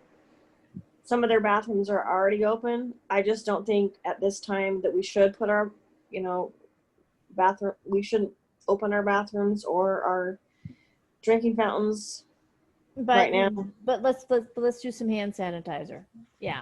Well, I would like to. I mean, if we can get it, and they don't. We can just put some out there. Yeah. Okay, I'm gonna go ahead. Park has always been open. Say that again, Chris. Brushy Creek Park has always been open, the bathrooms. Really? Oh. Yeah. Okay. Okay. Hey, I've got one question. Does Bill Flickinger have any comment about any of this? Haven't commented so far. Yeah, that wasn't really his question though, was it? So, we know the counties have their standing orders on what you can do, and we know the state has it. So as long as we're complying with those, it's really a board decision on how fast we want to open it. Okay. That's all I want to know. Okay. I think we're moving in the right direction, and a month from now we will have more data for us to figure out how quickly to move again. Let's clean them up and open them up for now. Exactly. In a phased way. Okay, I'm going to go ahead and call the vote. Jana? Yes. Chris? Yes. Art? Yes. Lewis? Yes. And I vote yes too. Okay, so that's parks. Deed Restriction Committee. Okay. Okay, we don't have anything. The Deed Restriction Committee itself, I don't think we have anything to contribute, but let's just walk through the different pieces. We don't have any pending appeals or fines. Correct me, Jimmy? You still there, Jimmy, Diana? They left. Okay, we won't worry about it. Okay. So they're here. They're just muted, so they might not be near the. Okay, there we go. We were trying to unmute. We had a pet accident right here, so trying to clean up. Yes, we actually do have a pending appeal. Oh, of that's right. fine. That's right. You all gave us a directive on Monday night. We made contact with Julie Potts over at Hunter's Glen HOA, and she has agreed to waive all the fines in abeyance for the property on Madeline Loop that we started working with them last year around this time, and Right. everything has been cleaned up, and they have not had any violations in a year now. Okay. And so, but she also asked though that we let them know that if they do have a violation, they would be put back at fine stage, which I told her that was standard procedure usually. okay. Okay. So then I will, okay, so since we got buy-in from the HOA, I move that we waive the fines in abeyance for the property on Madeline Loop. Yes, and I will send the number and the address number and the name. The resident has requested confidentiality as he has been getting harassment phone calls. Okay. I seconded the motion. Okay. Okay, so do we have any discussion? Okay, let me call, I'll call the vote. Louis, Yes. Jana, Yes. Chris, Yes. Art, Yes. I vote yes too. Okay, was that the only fine that needed to be waived? Yes, ma'am.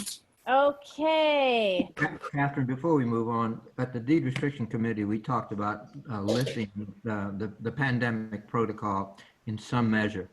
And I don't think, did we take that to the board at the Monday meeting? I don't think we did. Yes, I thought yes, we did. We We voted did. on it. We did.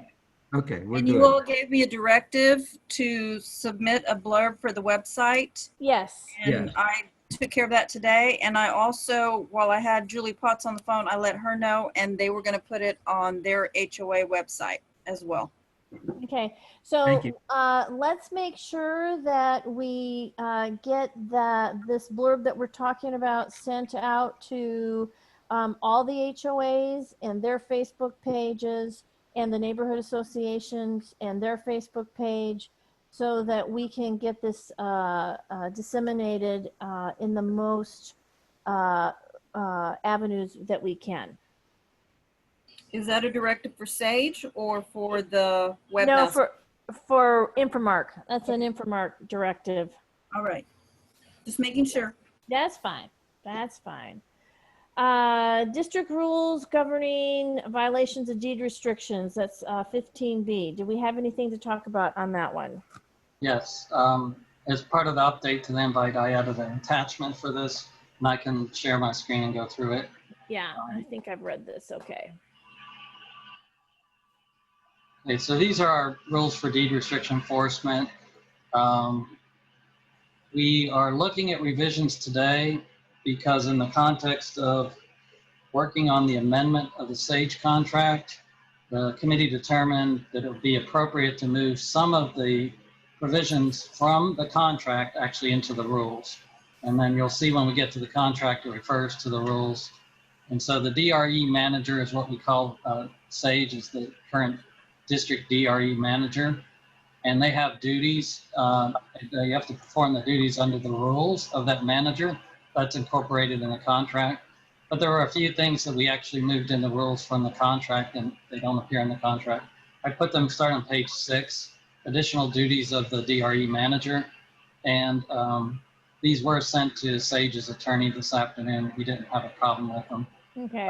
The first was having digital photos of each violation, including timestamp on the image. We felt that that could go in the rules, appropriate to go in the rules. So it's not stated again in the contract when we get to the contract revision, but it is stated in the rules. So any DRE manager would have to do that. And then regardless of the status of the violation, this is language we had in the contract. We have sequence of violation enforcement, any violation condition, an opinion of the DRE manager is so egregious to require emergency or expedited action can be referred to the 3 county law enforcement or deed restriction committee or board of directors.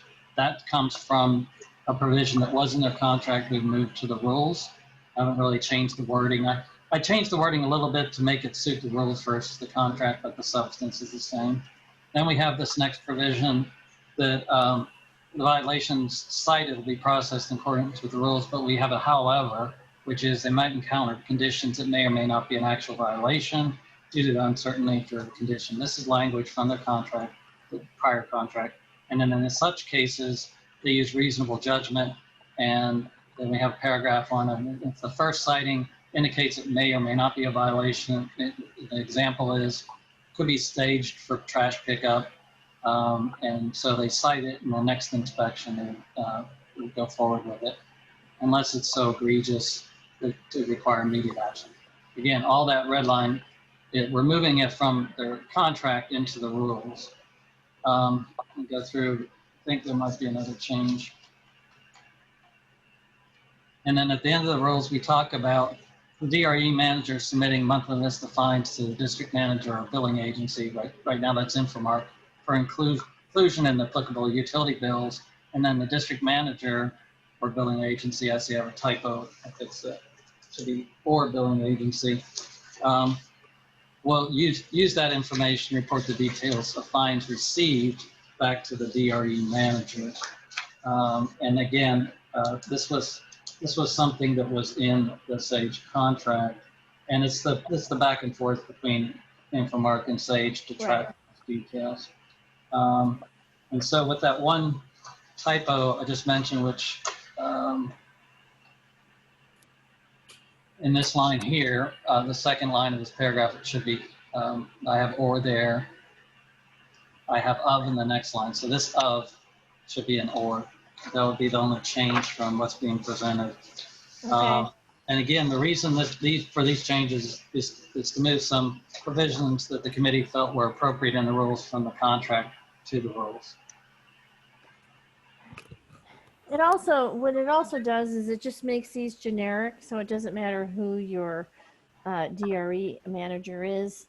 This is just how we do business. The goal was to simplify some of the details. And then when we get to the contract, there are some changes in the contract, but these provisions were in the contract and now moved to the rules.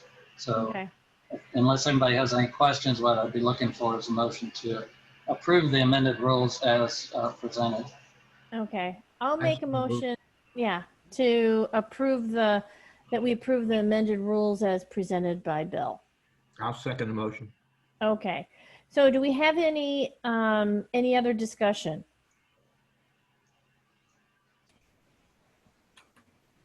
Okay, I'll go ahead and call the vote. Louis? Yes. Art? Yes. Jana? Yes. Chris? And I vote yes, and I vote yes too. Okay, so district rules. Do we have minutes from prior DRC meetings? We approved those last time. Okay, report from the DRC and restrictive covenant enforcement. I don't think we have anything. Other than we're going to start on October 1. Okay, yes. Regular enforcement. Yes. That's the only change.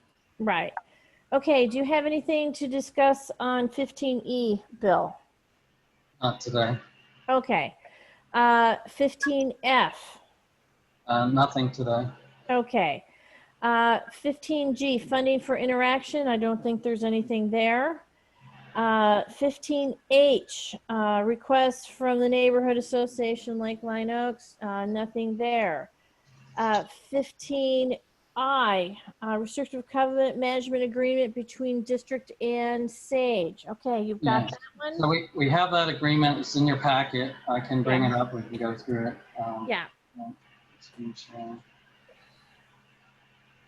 And so this is an amended and restated agreement, which means that it replaces the prior agreement completely. And I'll defer to the committee on some of the comments, but I'll take you through it real quick.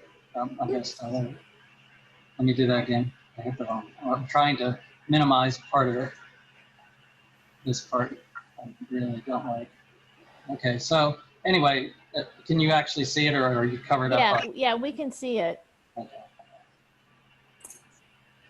So this agreement replaces the prior agreement. So introduction, recitals, all refer to that. And then we start with the engagement of the manager. This contract calls the DRE manager, the just calls it the manager. So everywhere it says manager, we're referring to, in this case, Sage Management. And then we have a term of,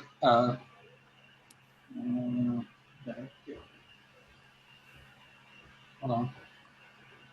Are you finding a typo? No, I'm trying to make my screen bigger. Oh, okay.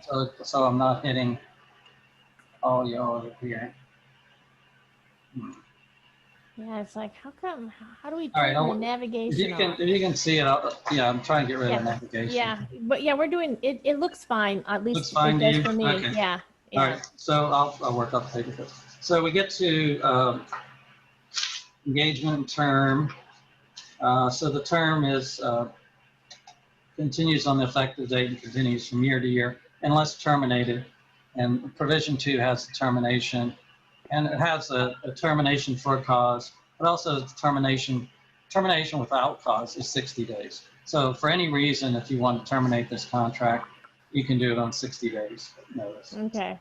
And then the core of the agreement is the description of the basic services.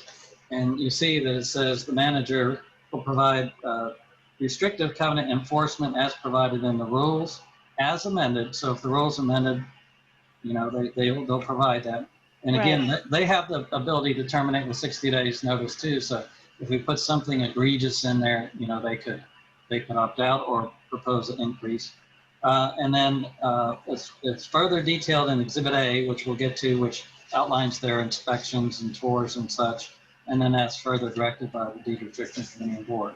So that's part of the scope. And then we added, when we get to B, C, and D, the committee felt, and actually B, C, and D have been kept in the contract and not moved to the rules because the committee and I agreed these provisions do not really fit as nicely in the rules as they do in the contract.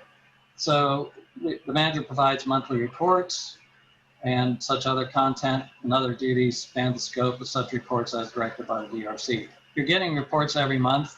If you're not happy with those reports, you could recommend changes. And then the manager is going to attend all the meetings of the DRC and the board and shall be responsible for preparation of the minutes of the meetings are open to the public. So your DRC meeting with the board, your regular board meeting is done by Infomark. Minutes of DRC meetings will continue to be done by Sage. And then D is a little different.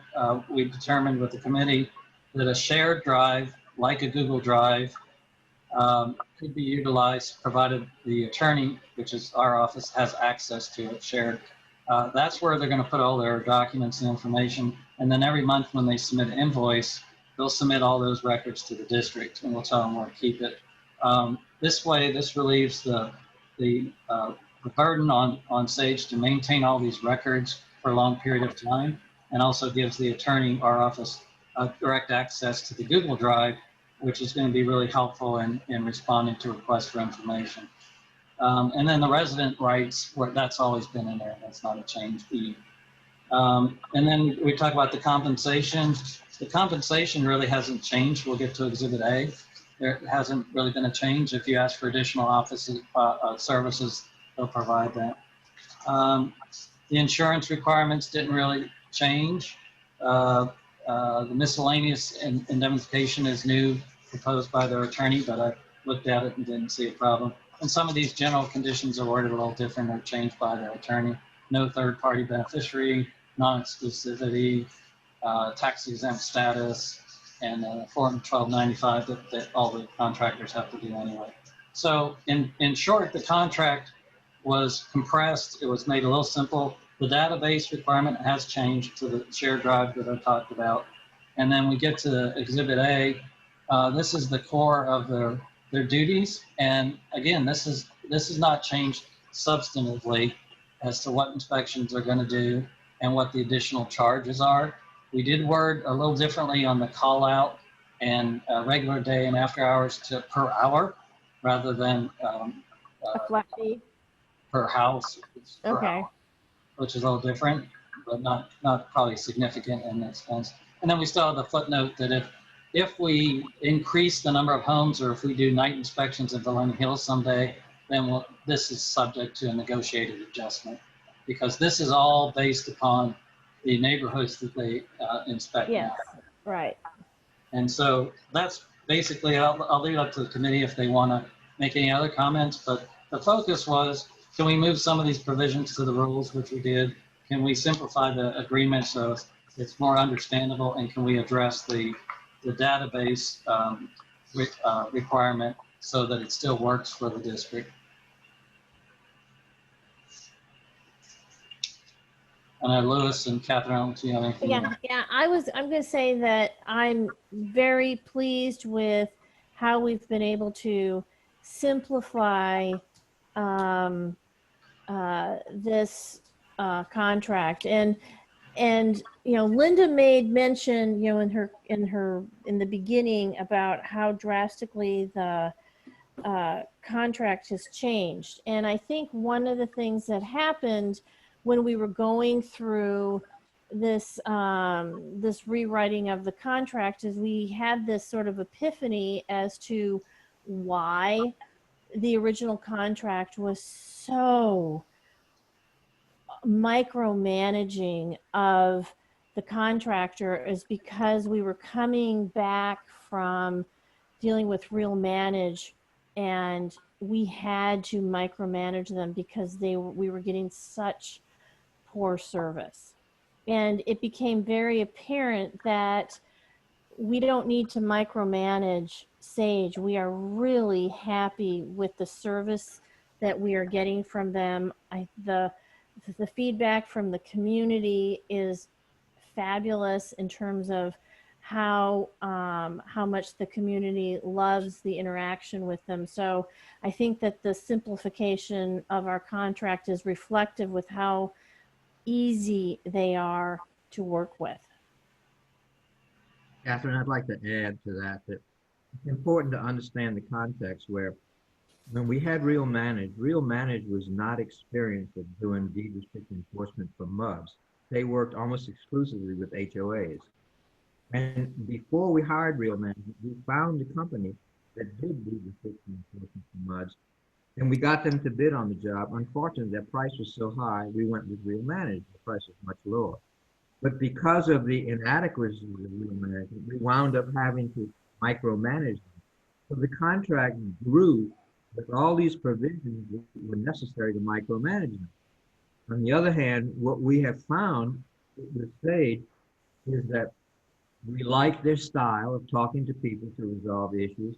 We like their accessibility to people who have problems. And we also have been pleased with the response we've gotten from the community, save for 3 people.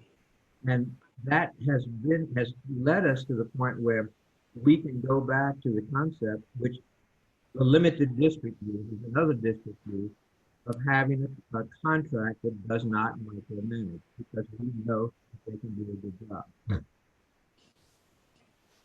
Okay. So do we have any more discussion from the rest of the board?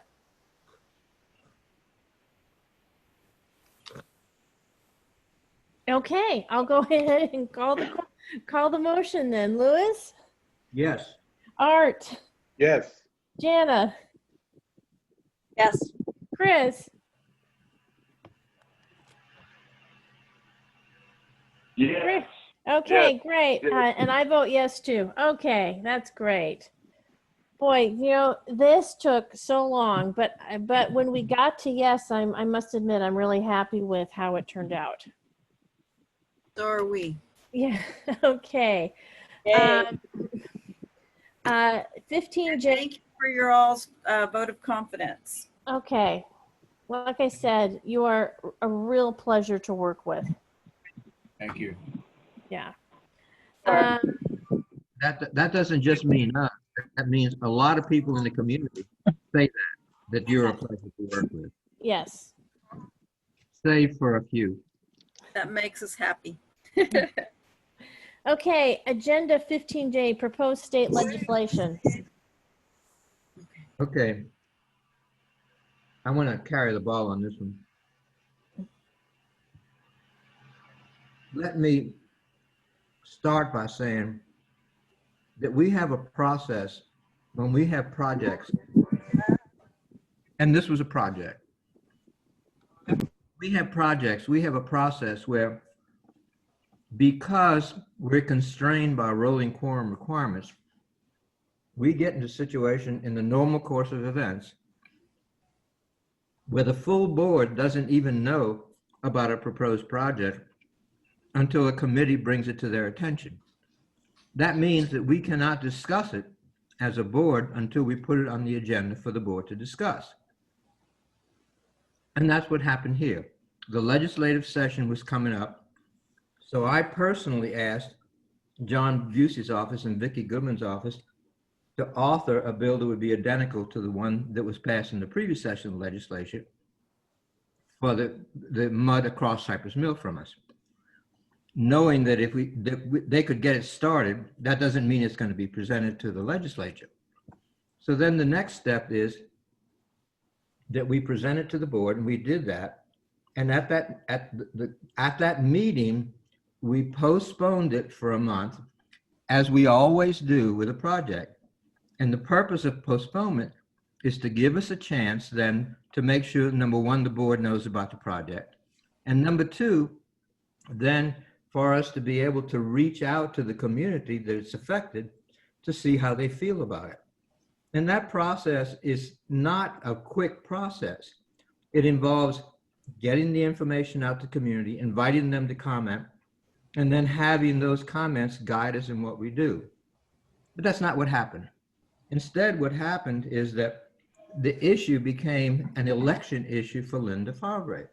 And I have a copy of the letter she sent out to the community, which in my opinion is incredibly full of misdirection and misinformation. And she sent that letter to everyone in Hunters Glen too.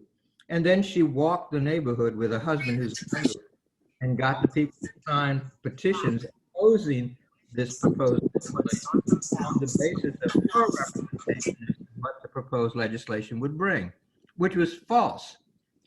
And that misinformation led us to a position where she went door to door. She got people to sign this petition. Her husband notarized it. And wouldn't you know it, most of those houses wound up with Linda Favre signs in their yard. So this became a campaign issue. And when that happened, in my opinion, the waters were poisoned. It was no longer a situation where we could follow our procedure. And we had an ability to follow our procedure as long as we made a decision by December. So that would give us a couple of months to work with the community. But once the waters were poisoned, I could see that there was no way that we could go forward with this. So I talked to John Busey's office and Vicki Goodman's office, and I told them to stand down on writing the legislation because I didn't think that we could go forward given what environment had been created. So it's important to note that the MUD did not ask John Busey and Vicki Goodman to write this legislation. I asked them to write it. I asked them to write it on the basis that at some point, as we were going to be acting on this concept, the board would then approve or not approve the legislation, and it would never be submitted to the legislature unless the board approved for it to be submitted, number one. And number two, the board would never act to submit it to the legislature until it had taken the temperature of the residents. Well, all that went out the window as a result of it becoming a politicized issue. So I withdrew my request to both of those state representatives to work on the legislation. So it is now dead. The misrepresentations that were made in Linda Fabre's letter, and I got a copy of her letter from a friend who is a neighbor in Hunters Glen too. The misrepresentations are such that it would take an enormous amount of energy and effort to try to counter them. So what we've done is we've withdrawn the preparation of the legislation. And on that basis, I suggested that to the board that we simply abandon this effort. Now, let's talk about what that means. For years, we have not had an HOA in Hunters Glen 2. And so when people wanted to build something, they would submit an ACC, a request to an ACC that did not exist. And what we would do is we would communicate to them that there was no ACC, therefore there was no way to review their request for approval, and therefore they could proceed at their own risk, that if an ACC was convened later, there might be a problem. And that's the way we operate. And we weren't terribly concerned about it because Cedar Park has building code and building permit requirements. So people that are going to do substantial projects, build a swimming pool, whatever, they would have to get a building permit from Cedar Park. But then about 2 years ago, Cedar Park announced that it would no longer call for building permits. So then that put us in a situation where there's no oversight at all. So if somebody wants to build, for example, a swimming pool that blocks the flow of drainage, they could go ahead and do it. There's no oversight. Once it's done, then the neighbors who are affected by their yards being flooded, they can act under the deed restrictions to act. But then by then, the damage is done. So going forward now, there is no ACC, there is no building permit process. So there is absolutely no oversight to protect those people. And as a result of the information that Linda Fabre gave them, their position is they don't need any protection. They're fine. Well, I wish them well on that. And hopefully that will be the case. But at some point, something will come up where they will wish they had an ACC. So that's the end of my statement. Okay. Okay. Well, thank you. Thank you, Louis. I guess the only thing that I want to add is that it's unfortunate that we threw, the baby out with the bathwater, because that's what's happening here. Because the ACC part provision that was up of the legislation that we were proposing was actually not the important piece when you get right down to it. The important piece of legislation that we were talking about trying to get passed was the road powers. The road powers, because right now we have crappy roads from Williamson County. And the anticipation is that in a very short period of time, we're going to have our bonds paid off.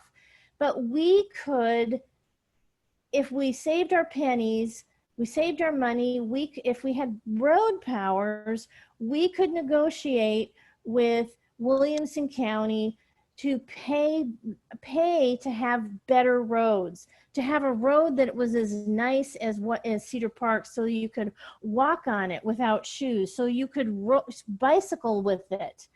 But we have to have road powers in order to be able to enter into that kind of agreement. And that is exactly what the other MUD that we were we're trying to emulate is planning to do, is that they are planning, because they got this legislation, they are going to improve the roads in their neighborhood so that they are better than the rest of the community, because that was an important part. And that, I think, is what is really sad for us, is that we have nobody thinking long-term about what some of these things are important for our community. Catherine, let me add to that we have experienced already Williamson County backing off on sidewalk maintenance. And I can tell you, I'm a trustee to the Texas Association of Water Boards. And I can tell you that all over Texas, particularly in the Houston to Beaumont corridor, county governments are also trying to turn over road maintenance to MUDs. And that could happen here. And if the road maintenance responsibility is turned over to us as a MUD because they abandon it, then this legislation would have permitted us to do what has to be done. But without that legislation, I'm not sure how we would handle the situation, because we don't have road power. So if if they're not going to maintain the roads, can we legally? I don't know. Anyway, that's it. Okay, that's it. Okay. Okay. So agenda item 16, report from the investment committee. Do we have anything? You have it. You have an Yes. attachment that Bill can describe. Yeah. Yeah, so 16B is your annual review of your investment policy. Every year you have to, I'm going to try to share a screen on it. Every year you're obligated to review your investment policy, and if any changes are needed, you make those changes and you document it. So in the packet is a resolution that says, I'll come back to page 5. It basically says the board has reviewed it and determined that some changes are needed, and we attach a red line for it. And the only reason we have a change this time, there's not really any statutory changes, but your consultant, your investment consultant, investment policy consultant, Linda Patterson, reviewed it, and the committee reviewed it, and her suggestion, and it's not mandatory, it's not a mandatory change, was to change paragraph 2 under authorized investments on page 5 to allow a maximum state of maturity on CDs of 2 years. And the reason she's saying that is interest rates are so low that you may want to take advantage of a longer period of time on the low, interest rates. She thought it would be best to capture the ones that are available if a good interest rate is available for 2 years. That's just an option. You don't have to do that. Obviously, it can be less than 2 years, but that was the only suggestion she had. So with that, and if the investment committee has any comments, they certainly can add them. But what we're looking for is to go ahead and satisfy the annual review requirement and make that minor change. And so the motion would be to approve the resolution as presented, if anybody wants to make that resolution or motion. I move approval, and I invite Chris to second and make any comment you may have. I'll second it. I looked at it. I think it's a good idea. Okay, so the question I have is, where does our arbitrage review fall in? Is that part of this policy too, or does that fall under something else? No, it's not part of this policy. Okay. We do the arbitrage review with our contractor on a regular basis now. That is a separate decision by the board. Okay. The arbitrage provision may come into play when we sell bonds again, but in the meantime, we've discharged our obligations for the funds we received. Well, but yeah, what is required is every 5 years they do review of the unpaid bonds. So we're going to have some future reviews by the company we hired, the consultant company. But we paid all the amounts that were recommended to be paid to the IRS. That's done. There's nothing owed, and we don't have any current reviews due. So there won't be any work for a while. Okay. Okay. Do we have any more discussion? I'll go ahead and call the vote then. Louis? Yeah. Art? Yes. Jana? Yes. Chris? Yes. I vote yes. Okay. Report from the audit committee, agenda item 17. Start pretty soon. It's starting, but I think that's it. There's nothing to report. We don't have anything, do we? Okay. Agenda item 18, report from the bills and invoice committee. Okay. No, nothing. We covered Okay. everything. Okay, we've gone over our not to exceeds, and we don't have anything for 18B bill amendment to Code of Ethics. And nothing tonight. Okay, agenda item 19, report from the budget committee. I think we rode that horse to death. So. Okay. Okay. Agenda item 20, report from the customer care committee. Answers to prior questions or online postings. Do you have anything to discuss, Louis? No. Okay. Agenda item 21, video recording of board meetings. Do we have anything to discuss? Nope. Okay. Agenda item 22, report from the Information Committee. I believe we have gone over everything. What about the communications policy? That's still being addressed. Okay. It's going to be, we need to have that in place before we launch the Facebook site, but it's not required, no action required tonight on it. Okay. Excuse me, Bill. I understood that we could launch the Facebook site permitting only outgoing traffic, no incoming, without the communications Yeah, policy. that's correct, Louis. You're correct. So there's no urgency on that. I'm still working on it. It's a rather complicated policy. Remind me again what that has to entail, the communication policy? Yeah, it's going to be the board policy on basically communications with the public. And since you're going to have someday, maybe not initially, someday you're going to have an interactive Facebook page, it sets the rules for how people can interact and how the board can interact with the public. That's what I thought, the code of conduct kind of thing, right? So in part, yeah. The important point is here that we can go ahead and launch the Facebook page when we're ready, as long as it's only outgoing, no incoming.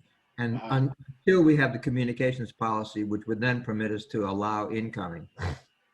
Actually, it's kind of different for a government entity or a MUD entity. You really have to look at it differently than just a public Facebook page. So that's why we are waiting on that. Okay. And that's what Touchstone told us about last week. Yes. Okay. Report from the Infrastructure Committee. I know we've talked a lot about this, but one of the things that I wanted to bring up is that last night, Jan and I participated in the Lakeline Oaks HOA board meeting. And one of some of the feedback from the residents who were at the meeting was they want more streetlights. So how many? I'm assuming that Lakeline Oaks, we put more streetlights in. Every mailbox cluster has got a light, and every corner's got a light. So we increased the overall instance of streetlights by 50%. And right. We made sure that we have a street light by each mailbox, and we also got rid of dark cul-de-sacs. Cul-de-sacs also now have street lights. But what I suggest we do, let's invite them to suggest to us what they'd like to do, because that project was finished several years ago, and we can always revisit it to see whether more is needed. And we do have some locations where there's some dark spots. And I know of some of those locations that maybe at some point in the near future, we launch a review of the question, do we need an upgrade on the streetlight issue? Okay. Yes, and I did invite them to come to the meeting tonight, and that was their main concern, was patrols from Lakeline Oaks, additional lighting, and a few other things, but that was the main thing, was they really want more lights on some of their little cul-de-sacs. Okay. Jana, maybe you could go back to them and ask them to put together a list of suggested locations where they think they need more street lights. And then the infrastructure committee can do the same thing for other neighborhoods. And let's see if we can then work up to a program. Okay. Yeah, Andrew is doing a survey for the neighborhoods to see where they really need lights. You mean the guy from Andrew Hopkins? Oh, Andrew Hopkins. Okay. Yeah. Okay.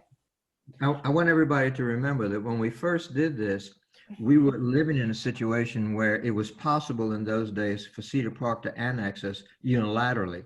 That's no longer possible, but as long as it was possible, we knew that if we were annexed, we went to ask for streetlights, they would not happen, because there are some places in Cedar Park, some streets where there are no streetlights. So we felt that we had to get the streetlight improvement done before we were annexed. Since then, the possibility of unilateral annexation has passed. So we may wind up being a mud forever. No Okay. way. That's never gonna happen. Okay. Agenda item 24, report from the management committee. Do we have anything? Nothing here. Okay. 25, report from the solid waste committee. I think Mackenzie covered that pretty much. Okay. 26, report from the records modernization committee.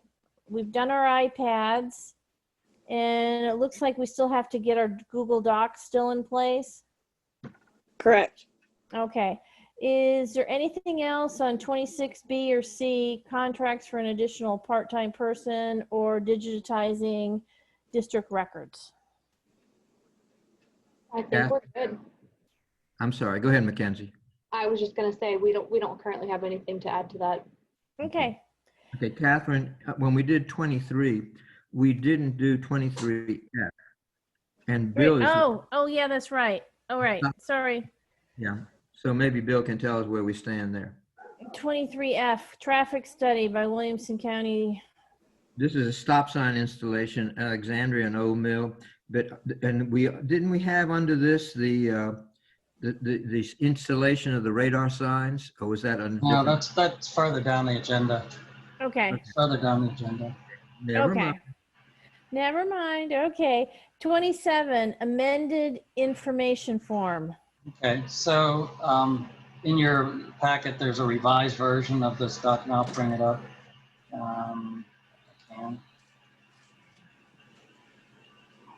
So the main reason that we're filing this amended information form is when you changed your tax rate, this is in paragraph of the amended information, you actually lowered your tax rate on Monday. So we now have a tax rate of 0.3479, and that's stated in paragraph 3. None of the other information on this page has changed. It's all the same. When the first version went out earlier, Louis Servagon called me and reported that there was an error or something had been changed, needed to be changed on the notice to purchaser. The notice to purchaser is Exhibit A. And again, the first paragraph, all that's correct. We just changed the tax rate here in the middle of that paragraph to the current tax rate. Standby fee paragraph is same. Then we get Don't judge me. Pardon me? I'm sorry. Okay. Sorry. That's okay. The next paragraph that starts with, the district is located in part in the corporate boundaries of the city of Cedar Park. That's actually correct. That's always been in there. It's correct. There's a small portion of your district. It's commercial property, basically along 620, that was quite a while ago annexed into the city of Cedar Park. It's in the MUD and the city of Cedar Park. There are no houses in that category. So if you're a commercial property in the city and the MUD, then you're subject to both taxes until the district's dissolved. So that's a correct statement. Then we get to this last sentence, and the last sentence was not correct because it had the old language about unilateral annexation that Louis just mentioned, and that's not the case anymore. So we changed that sentence so it wouldn't be inaccurate to read property within the district is potentially subject to annexation under the requirements of Texas Local Government Code, Chapter 43. That is the most correct statement we can put in at this time. We consulted with annexation special counsel. That's what he recommended. The short answer is that provision, was changed also last year. That provision is complex. So rather than go through the scenarios where he could be annexed, by election or other process, we elected to put that in so the statement was accurate. The rest of the form reads the same as it did before. And so we have a legal requirement on the water code to review this and change it when the information is changed. And then it gets recorded in both counties. It's kind of a complex document. It'll be a challenge to get signed because it has to be notarized and all of you have to sign it in multiple places. But if I could get a motion to approve it tonight, then we'll work on getting it signed and recorded. Do we need a motion now? Yeah, go ahead. Go ahead, Art. Do you want me to go? I motion that we approve this amendment for section 49.445 of the Texas Water Code for Williamson County Municipal Utility District Number 1. Okay. Do I have a second? I'll second. Okay. Do we have any discussion other than to say, good catch, Lewis? Very good. Okay. I think that there's no more discussion. I'll call the vote. Lewis, Yes. Art, Yes. Jana, Yes. Chris. Yes. I vote yes. Okay. Agenda item 28, termination of agreement with RVM Recycling. Oh, this is sad. Yeah, they're terminating as of the end of the month. They sent an email. I think the committee got it. Basically saying that not making enough money off the machine, so he's going to pull it. Yeah. The agreement says either party could terminate the license with 10 days notice, and he gave his notice, and that's it. It's done. Okay, we don't have to do anything else? No, I put it Okay. on the agenda just so you would know the machine is going to be removed at the end of the month. Okay. Oh, that's Well, too that's too bad. bad. Bummer. Yeah, I put a lot of stuff in there. Me too. Okay. 29, service provider vendor evaluations. Where do we stand on that, I'll be Mackenzie? completely honest with you. This month has been budget consumed, so I have not made much headway, but we'll jump back on it. That's fine. Agenda item 30, amendment of operation and maintenance agreement with Infomark. That is still tabled. Okay. Agenda 31, bookkeeping services agreement between district and Infomark. Also still tabled.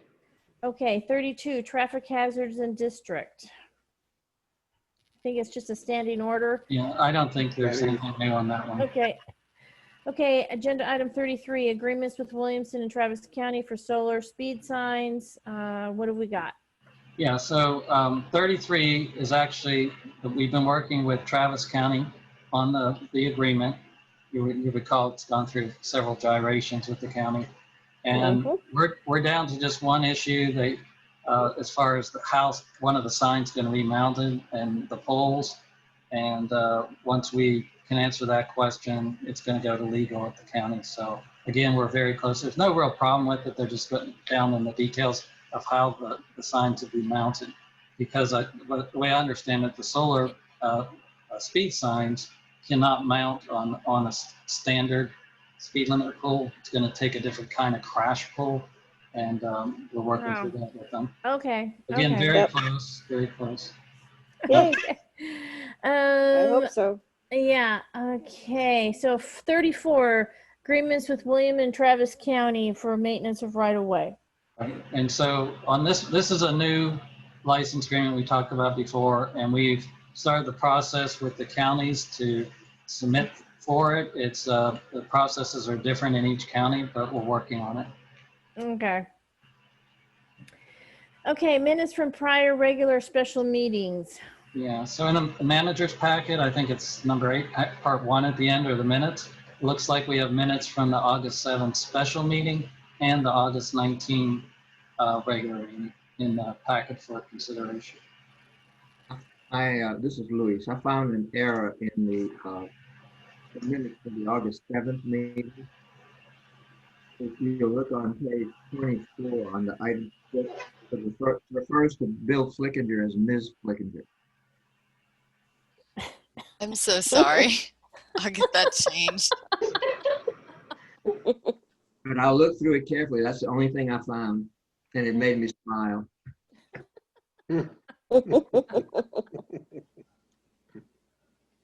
Other than that, so I would move approval of the minutes as corrected. Okay. I'll Got a second that. second. Okay, we got a second. Do we have any other discussion? Okay, I'll call the vote. Louis, Yes. Jana, Yes. Chris, Yeah. Art, Yes. and I vote yes. Okay. And so now we're going to go into special Wait. session. You have the other minutes. You've approved one. Oh, do we have 2 minutes? I'm sorry. Okay. And for the other one, it's August. The meeting of August 19th. And I don't have any, I've looked through it carefully, but I have no suggestions. I move approval of those. Okay. Didn't misgender anyone. I'll second. Okay, do we have any discussion? Okay, I'll call the vote. Louis, Yes. Art, Yes. Chris, Yes. Jana, Yes. and I vote yes. Okay, now we can go into executive session, correct? So, yeah, so Catherine, let me outline the process again. So in a second, you're going to read an announcement. Do you have the announcements? Yep, I've got it. Okay. And it's going to be for items 9, 12, and 13. And after that announcement read by Catherine, the board's going to receive an invite to the special or the executive session. I'll send it when I get to the other side of the room here. All the residents, you're welcome to stay on this meeting call. We'll be coming back to this meeting after executive session. As far as Infomark, if you guys want to sign off, I can fill in the details on what happens after the executive session if you like, or you're welcome to stay. Same with Jimmy and Diana. But what we're going to do is go into executive session and come back to this meeting. I don't know how long it'll be. I'm going to guess half an hour or so. And with that, Catherine, if you want to read the announcement, we'll do it. Sure. The Board of Directors will now go into closed session for consultation with the district attorney pursuant to sections 551.071 of the Texas Government Code regarding agenda item numbers 9, 12, and 13. Yeah. Okay, I will see you guys on the other side. Bill, we are going to hop off. So if you'll update us at a later date, that'd be great.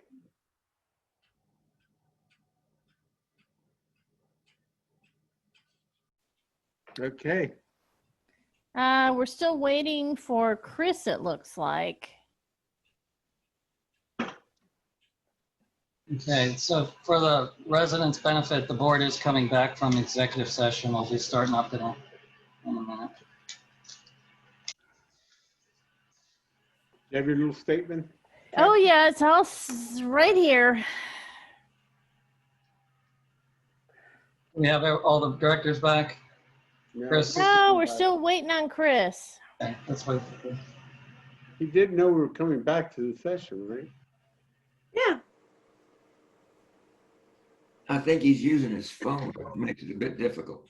Yeah. You know, there's this background sound, and I swear it sounds like a toilet flushing. You know. Maybe it is. It's not mine, I promise. Well, you know, it happened with the Supreme Court, so. Oh. Could be my dog snoring. Oh, there he is. Blame the dog. Blame the dog. I'm sorry. You ready? We're all here? I'm ready. Okay, the Board of Directors has concluded its closed session and is returning to the open meeting. No action was taken during the closed session. Okay. So where is my agenda? That's what I need to say. Where's my agenda? Agenda. Okay. Agenda item 36, adjournment. I need somebody to adjourn the meeting. I move so during the meeting. Okay, do I have a second? Second. Okay. Everyone have a good night. Anybody disagree? Say aye. No. Okay. Aye. It's a good meeting, guys. Thank you. Okay, Good bye-bye. night. Take care of that cough, Louis. Yeah, Louis, you sound really horrible. I know. Be careful. Bye-bye. Bye, Bill. Bye.